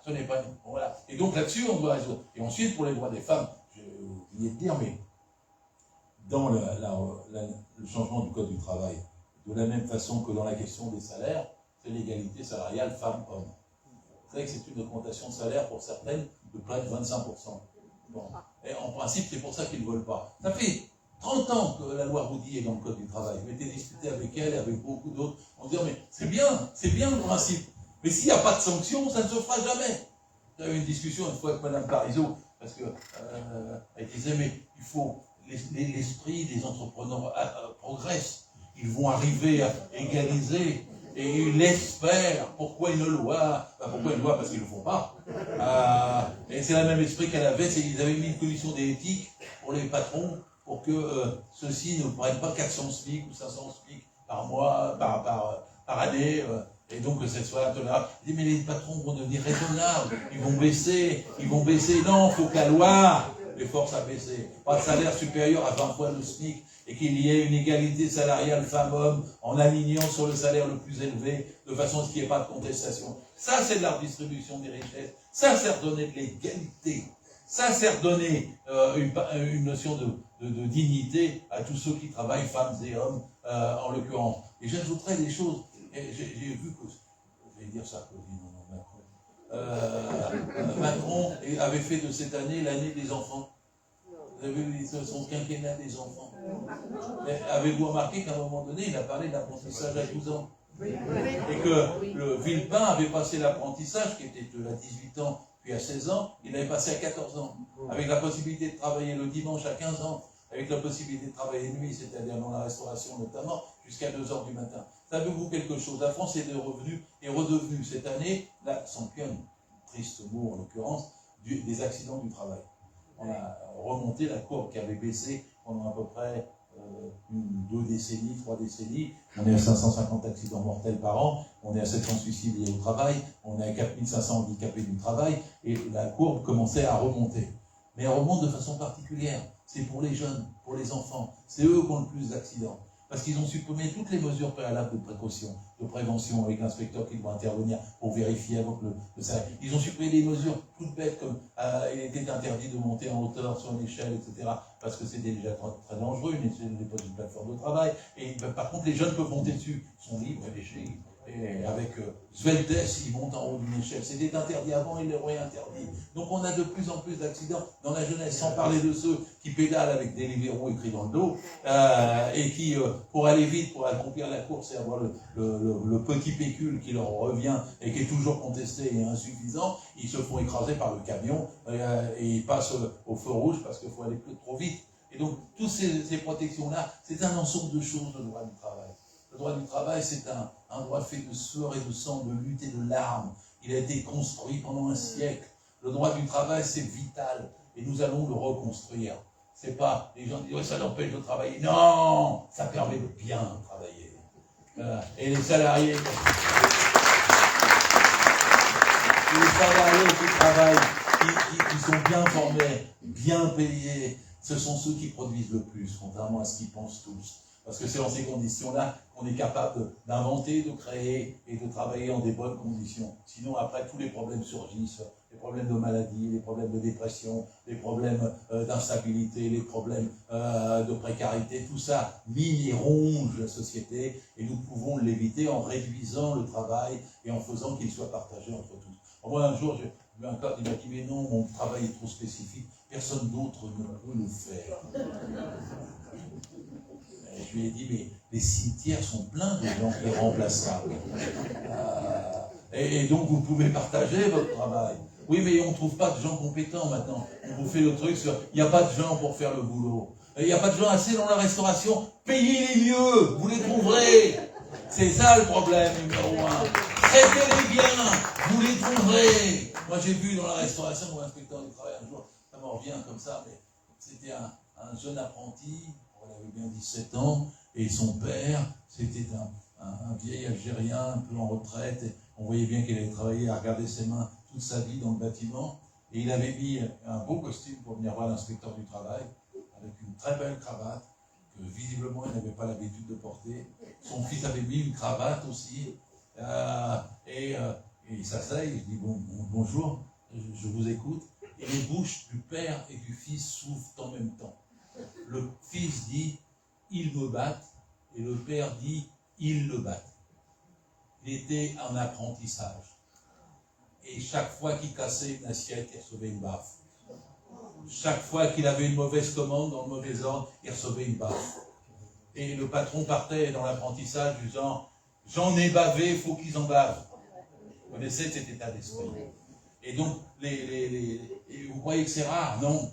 Parce que je entends Macron se vanter qu'il y a 718 000 apprentis. J'ai vu ça. Il y a un gars sur Twitter qui m'a répondu ça ce matin. Et sur 718 000 apprentis, il y en a 2 sur 3 qui ne finissent pas leur apprentissage. Parce que la première année d'apprentissage, elle est 25%. Parce que la deuxième année, elle est 55% du SMIC. Et la troisième année, on attend 85% du SMIC. Alors un mot qui tient 3 ans avec si peu de salaire, et qui ensuite reçoit des baffes, ou se fait traiter du genre, mais arrête avec tes cours, ça sert à rien, boss. Ça, c'est pas l'apprentissage, c'est le désapprentissage de ce que c'est un travail. C'est le désapprentissage du droit du travail, et on n'apprend pas aux apprentis le droit du travail. On ne les apprend pas à avoir la protection nécessaire. Et même les maîtres d'apprentissage, ils sont plus là. Dans le temps, il y avait une formation pour les patrons maîtres d'apprentissage. Elle a été supprimée. Et donc, les conditions dans lesquelles tout ça se fait, c'est dégradé pour le travail des enfants et des jeunes. Et ce n'est pas ça qui amène les jeunes au boulot. Et ce n'est pas ça qui les protège, qui leur permet de vivre. Et donc, comme il n'y a pas de location d'autonomie, comme il n'y a pas de... C'est là que la misère s'est produite pendant la pandémie, pour les jeunes, pour les étudiants, pour les déscolariser. Et c'est là que la société recule par le bas, par sa jeunesse, parce que ces gens-là ne comprennent pas ce qui peut être l'avenir, le bâtisseur d'une économie nouvelle qui soit absolument capable de se développer. Ils osent nous traiter d'irréalistes. Ils osent nous traiter parce qu'on demande les 32 heures ou la semaine de 4 jours. Mais c'est nous qui sommes dans le réalisme. Parce que c'est nous qui arriverons, par l'énergie partagée, par les revendications, par le savoir-faire partagé, à sauver la société de ses inégalités, de ses différenciations, et à faire que par la réduction du temps de travail, le loisir revienne, que l'égalité revienne et que les salaires reviennent. C'est un autre monde qu'on veut essayer de bâtir. C'est pas seulement une petite réforme, et encore, il n'y a jamais de petite réforme. Toutes les petites réformes, quand on vont dans le bon sens, sont bonnes à prendre. Il ne faut jamais opposer la réforme et la révolution. La réforme nourrit la révolution. Il faut mettre toujours les réformistes et les révolutionnaires dans un même sac et qu'ils fassent la course ensemble le plus loin possible. Moi, j'ai ma conviction, c'est que c'est les révolutionnaires qui gagneront dans les derniers kilomètres. Et c'est pas la peine de te fâcher au premier kilomètre. Allons-y tous ensemble.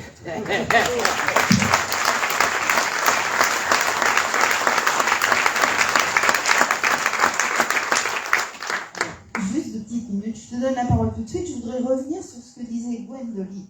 Moi, je crois qu'au niveau du climat, on est confronté à l'urgence climatique. Et qu'on n'a pas 3 ans, on n'a pas 5 ans pour prendre de nouvelles mesures. Et qu'effectivement, aujourd'hui, la diminution du temps de travail conduit à réduire les conséquences du changement climatique. Parce qu'on a moins de circulation, on utilise moins de locaux, et qu'il faut vraiment réfléchir à cette diminution du temps de travail Et ce n'est pas que pour les femmes, ce sont pour les femmes et pour les hommes, mais je pense que c'est quelque chose qui va vraiment réduire l'urgence climatique dont nous avons besoin.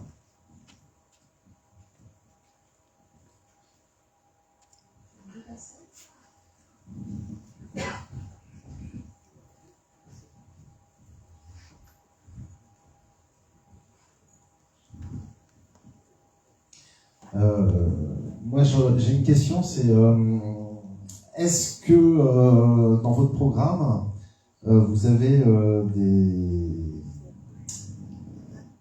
des points qui concernent les relations entre les citoyens et leur police? Parce que moi, j'étais à Notre-Dame-des-Landes, c'était sous Hollande à l'époque, on s'en a pris plein la tronche. Loi travail, on s'en est pris plein la tronche. Loi travail 2, pareil. Et ainsi de suite. Le dernier, c'était les mouvements sur les retraites. Avec une montée en puissance de la violence policière vis-à-vis des manifestants, syndicalistes ou autres. Voilà. Ça a atteint un summum avec les Gilets jaunes. On a eu des mutilations. Des gens qui se sont fait tabasser par des groupes de policiers. Qu'est-ce qu'il y a eu d'autre? Voilà. Après, il y a les quartiers populaires. Les quartiers populaires qui sont dans un état de couvre-feu depuis des années. Le soir, si on croise une patrouille de police dans certains quartiers en banlieue parisienne, je connais des gens qui évitent de sortir le soir parce qu'ils n'ont pas le teint qui convient à la police. Alors qu'ils sont citoyens français depuis 3 générations. Voilà, il y a, c'est la même chose, je ne sais pas si vous suivez un petit peu ce qui se passe dans les territoires ultramarins, quand il y a des mouvements de contestation sociale en Guadeloupe, à la Martinique ou ailleurs, ils se font massacrer la tête. Enfin voilà, et il y a un moment, ça crée une rupture entre les citoyens et les gens qui sont censés les protéger, essentiellement, enfin, sur le papier. Et voilà, et ça crée aussi un climat qui est délétère dans le pays. Donc, est-ce que un jour, on va aussi remplacer le ministère de l'Intérieur par un ministère de la Sérénité? Voilà.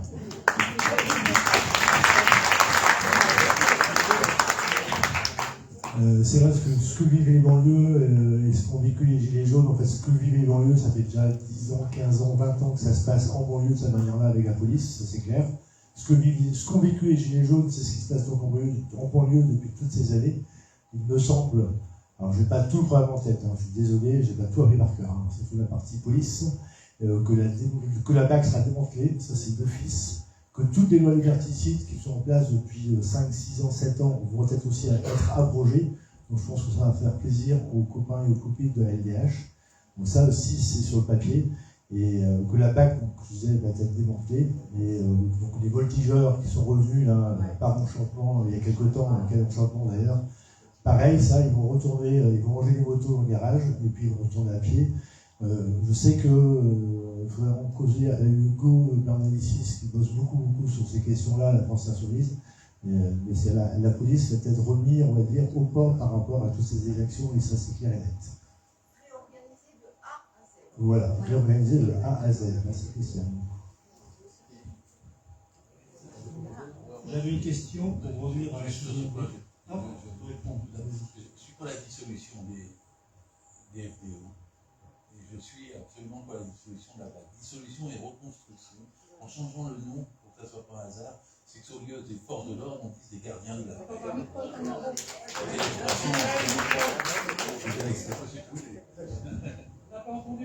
Je voulais dire que de dissoudre les corps actuels, de les reconstituer, en leur donnant comme nom les gardiens de la paix et non pas les forces de l'ordre. Et que c'est ça qu'il faut pour une république avec des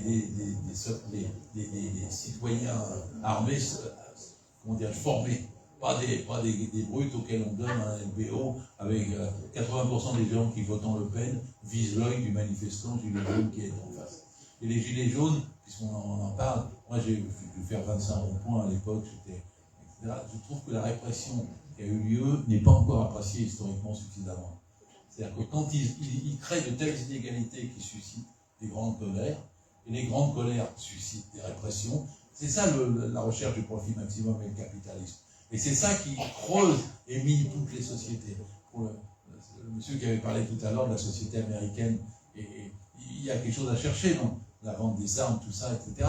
Il y a quelque chose de chercher encore plus grand. C'est dans le côté discriminatoire qui est entre le haut et le bas de cette société, qui crée toutes les frustrations, tous les délires, tous les sectes, toutes les tentatives de combler un monde dans lequel il n'y a plus d'espoir par les violences les plus absurdes, immenses, impensables, et ça surgit dans ces cas-là. Et si nous avions à la fois une politique sociale, la vraie sécurité, c'est la sécurité sociale. Et quand vous avez la sécurité sociale, vous avez besoin de moins de force de l'ordre. Et vous n'avez pas besoin de répression.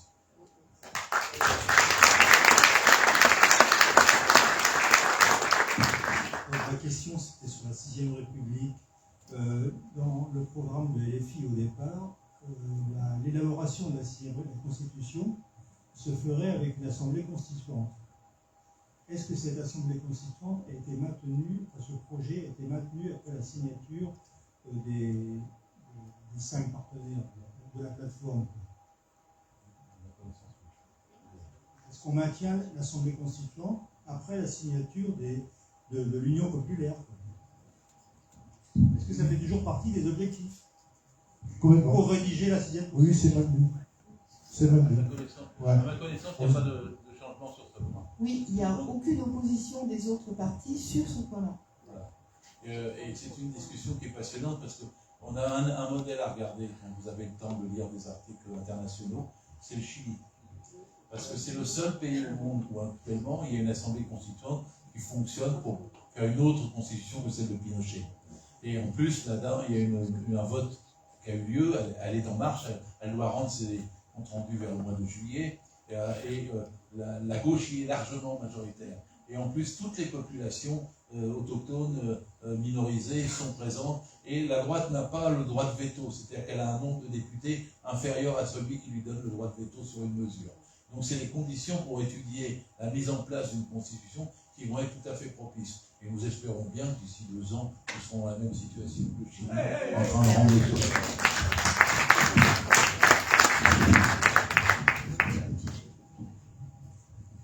Bonsoir.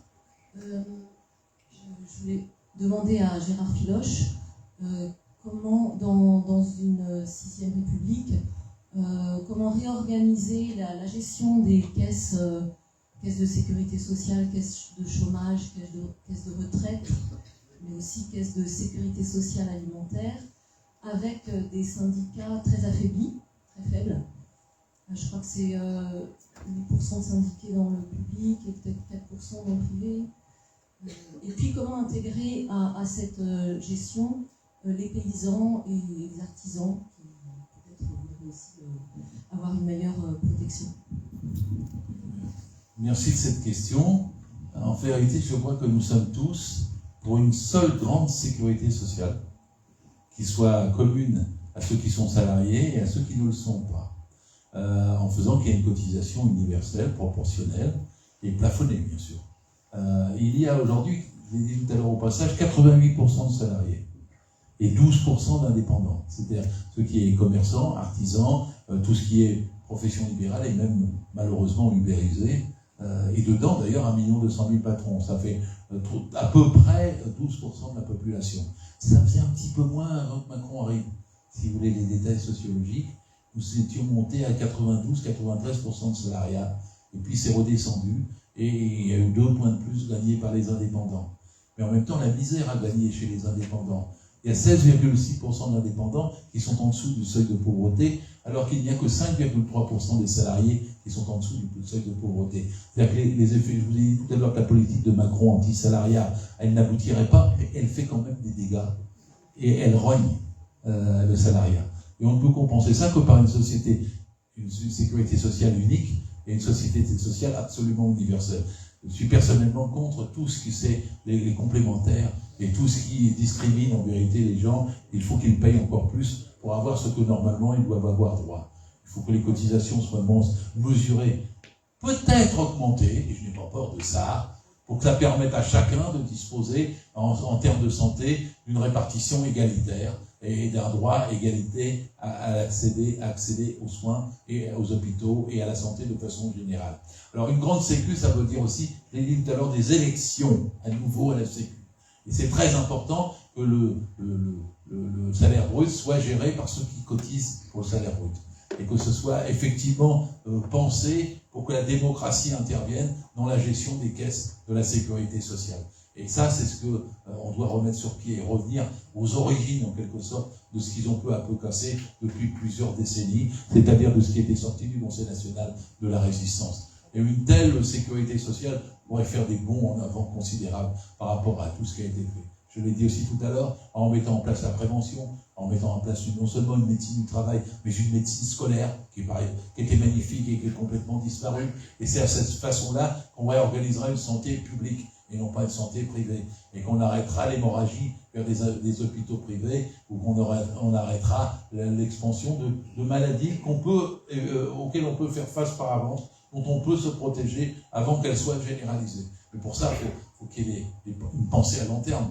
Il faut qu'il y ait une pression populaire, il faut qu'il y ait une volonté collective. Ce sont absolument essentiels pour que ceux qui dirigeront les 850 milliards de la société, de la santé, sécurité sociale et des retraites soient en compétence pour pouvoir le faire, pour pouvoir faire avancer. Là, aujourd'hui, tout recule, tout a reculé. Et Macron est absolument responsable. Mais avant lui, Touraine l'était autant, et Sarkozy l'était autant. Hein.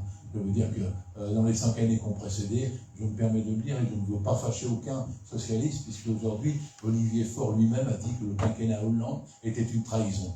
Et donc, comme je le pense et je me suis battu contre, je suis absolument ravi qu'on ait cette carte partagée, et qu'à partir de ce moment-là, ce qu'on veut faire, ce n'est plus du Hollande, mais c'est du socialisme. C'est-à-dire quelque chose qui est en avant.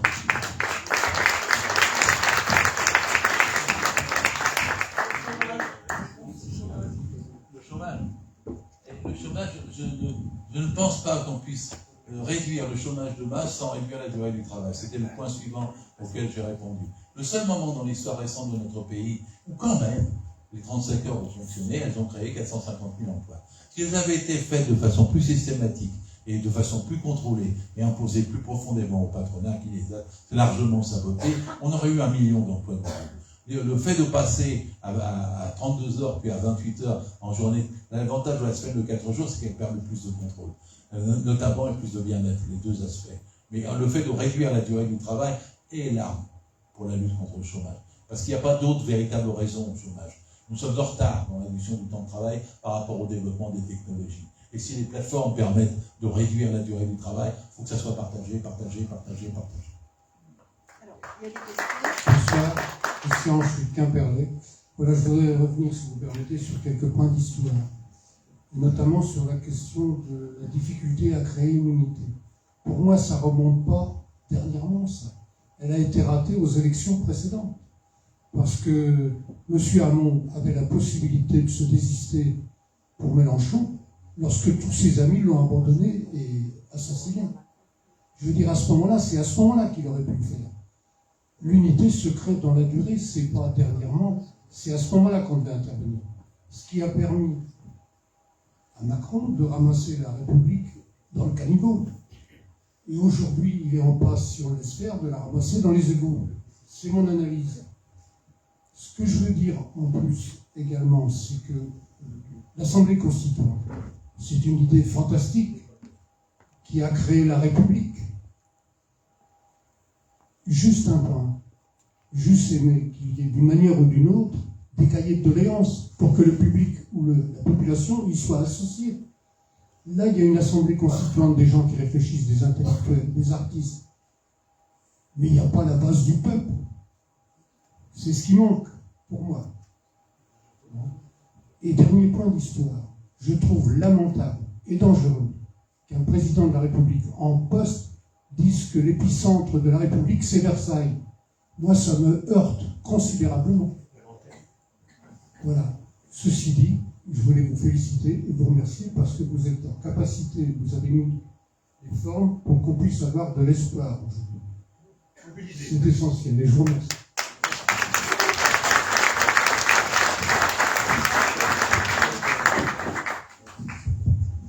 Oui, bonjour, c'est Hervé de Moëlan. J'aurais une question pour la Union populaire pour les relations avec l'Europe, les traités européens et la désobéissance aux traités européens. Parce que je sais qu'il y avait des petites différences apparemment entre la France insoumise et les autres les écologistes et le PS sur le refus de se soumettre aux traités. Donc il faut savoir ce qu'il en est. Est-ce qu'il y a eu des accords qui ont été passés avec les différents membres de l'Union populaire?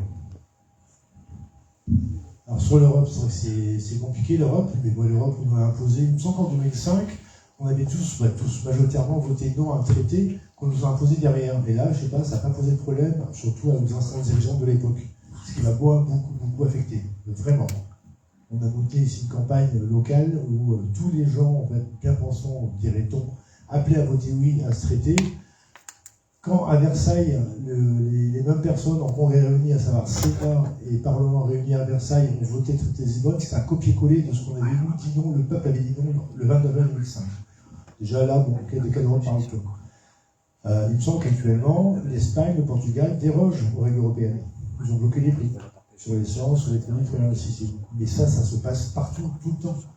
Donc il n'y a personne en fait qui respecte les règles européennes qui sont, on va dire, dictées par la Commission européenne. Personne. Là, on vit aujourd'hui, voilà, il y a des exemples tous les jours de désobéissance au traité.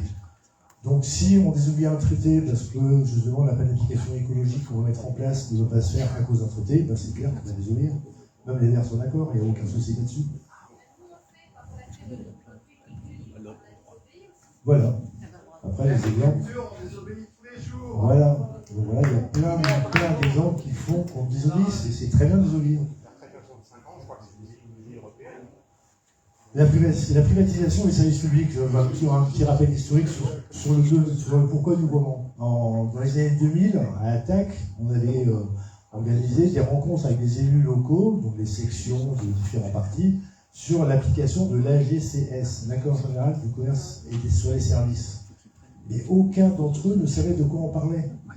Aucun d'entre eux. Et on disait, ben voilà, ce genre d'accord va amener à plus ou moins long terme la privatisation ou la libéralisation. Ils parlaient de libéralisation. Vous savez, ils ne parlaient pas de privatisation, c'est un trop gros mot, donc ils ne peuvent pas employer ça. Mais on y est. Qu'est-ce qui s'est passé depuis? La Poste a été privatisée, hein. On est, je ne sais plus sous quelle limite on est, mais bon, vraiment, société anonyme, voilà. On a été hyper privatisé, les conditions de travail de la Poste sont exécrables. Moi, au quotidien, quand j'y étais, c'est des gens qui pleurent, c'est des gens qui craquent. Là, actuellement, c'est 30% d'intérimaires à la Poste, à Quimperlé, actuellement. Il y a 55 tournées, il me semble, donc il y a 70 personnes qui bossent sur la plateforme de courrier de Quimperlé, et c'est 25 intérimaires. Donc, votre courrier, là, vous l'avez de temps à autre dans la boîte aux lettres, quand il ne se bourre pas, quoi, parce que c'est vrai que la facture, c'est un métier. Désolé, c'est un métier. À Quimper, ils ont privatisé, bon, bien sûr, c'est la Poste toujours, ils ont privatisé, ils n'ont pas privatisé, ils ont appliqué le lean management. Lean, c'est-à-dire maigrir. Donc on réduit les personnels et on augmente en fait l'intensité au travail. Ils ont mis en place ce qui s'appelle les tournées sacoches, à savoir qu'ils ont saucissonné le travail. Il y a des gens maintenant qui commencent à 5h30 de rente c'est le président le secrétaire de cette société de Quimper, présent là, il va pouvoir me rectifier si j'ai des conneries. Ils commencent à 5h30, 6h du matin, ils font quoi? Devant des écrans, ils trient du courrier. En amont, derrière, et les collègues qui reçoivent des sacoches pleines de courriers triés dans des gens qui ne connaissent pas le terrain. Quand ça a été mis en place, le préfet a convoqué notre patron, parce que c'était un vrai bazar. Les chèques pour les petites et moyennes entreprises n'arrivaient plus. Les convocations des hôpitaux n'arrivaient plus. Quand tu es convoqué par le préfet, c'est qu'a priori il y a un souci. On en est 3 ans plus tard, toujours au même point. Ça, dès qu'il y a un pic, encore Laurent, tu vas toujours me rectifier, quand il y a un souci, quand il y a un pic de production, un pic de courrier distribué, c'est le bazar. Les copains, ils n'en peuvent plus. À l'hôpital, c'est la même chose. Et en fait, moi, j'avais souvent plaisir à faire les calendriers en fin d'année, et donc j'allais voir les usagers, et j'avais une cadre qui bossait au CHU de Quimper, et quand on parlait de nos boulots, on avait l'impression de bosser dans la même entreprise. En fait, il y a les mêmes mots, les mêmes mal-être au boulot par rapport à une même politique, parce que c'est une même politique qui mène tout ça. Et ça, c'est pas acceptable. Donc c'est clair qu'on est élu, c'est 100 000 soignants en plus, très rapidement. Et les salaires qui vont augmenter.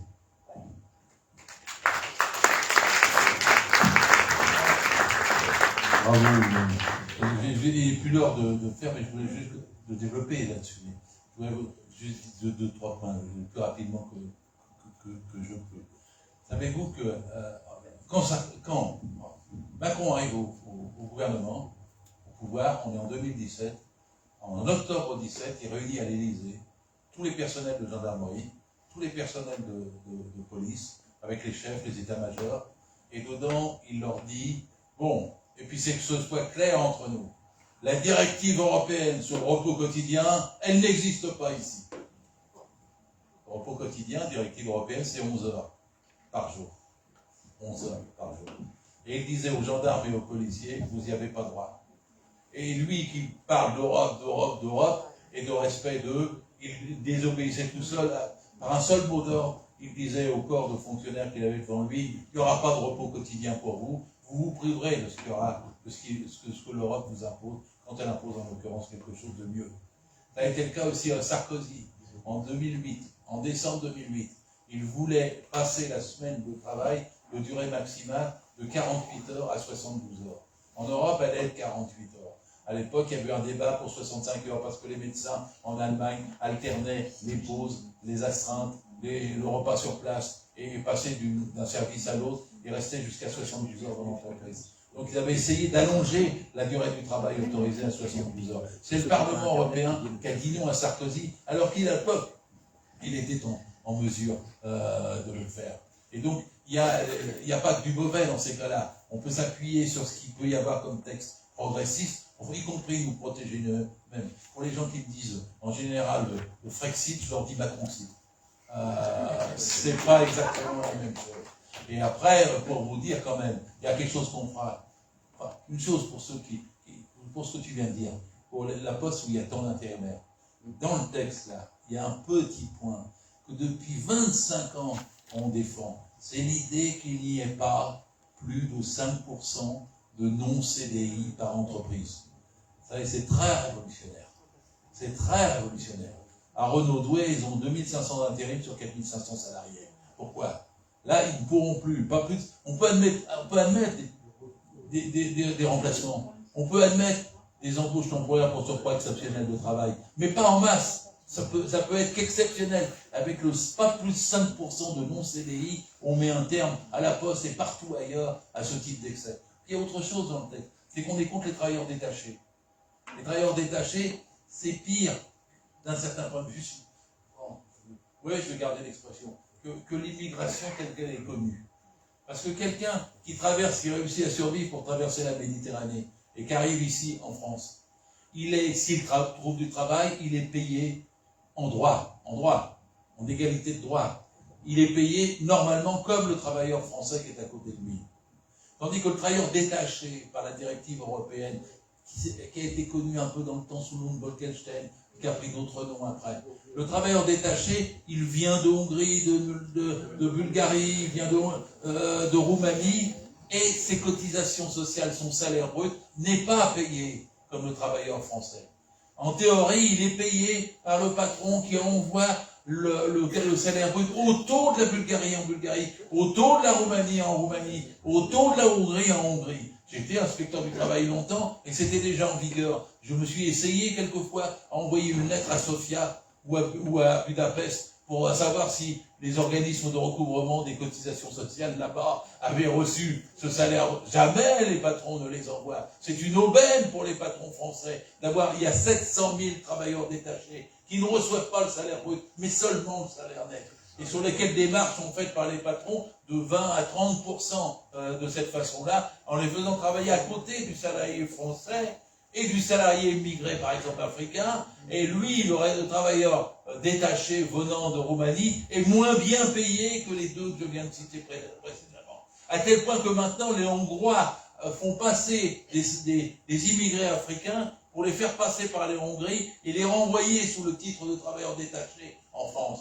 Quand on parle de discrimination, c'est une des plus importantes qui peut exister en Europe. Moi, je vous le dis, si on est au gouvernement dans les semaines qui viennent, la première mesure, là, il n'y a même pas de discussion avec l'Union européenne. C'est la dénonciation immédiate de la directive sur les travailleurs détachés. De faire à ce que cette injustice-là n'ait rien à voir avec l'Union européenne. a un petit mot, parce que c'est vrai, Macron désobéit, aucun des pays ne respecte les traités actuels, et même Macron quand même nous a fourni des arguments à Strasbourg il y a à peu près 15 jours, en disant qu'il fallait réviser les traités. Si lui le dit, on va pas nous reprocher de voir le faire. Bon, mais je vais vous dire quelque chose, il y a un petit mot, je sais qu'il a été utilisé, mais le débat, et c'est pas la France Insoumise, c'est le Parti Socialiste d'Olivier Faure qui l'a fait, et qui dit, je ne suis pas d'accord avec le mot désobéissance. Non, en fait c'est vrai, la France n'est pas un élève. Il ne faut pas se placer dans la position du désobéissant, à mon avis. Il faut se placer dans la position du transformateur, de celui qui a les droits, de celui qui est audacieux. On a un vote de notre peuple pour un programme, on applique notre programme. Et c'est l'Europe qui doit en tenir compte. Ce n'est pas nous de nous auto-censurer. Ce n'est pas à nous de dire on n'appliquera pas tel ou tel aspect. Et imaginez que nous gagnions le 19 juin. Mais déjà le jour où le gouvernement sera en place, l'Europe sera transformée. Parce qu'ils seront tous obligés de tenir compte de cette nouvelle donnée. Et alors il y a des gens qui disent oui mais on va être isolé parce qu'il faut un accord. Mais quoi on va être isolé? Vous croyez que si on gagne en France, ça ne va pas avoir un effet en Belgique, au Portugal, ça ne va pas avoir un effet en Italie, mais immédiatement les questions politiques seront ouvertes dans tous les autres pays. Une victoire en France de la gauche, soit un programme de gauche, c'est l'ouverture d'un printemps des peuples dans toute l'Europe. Et c'est pas seulement une victoire.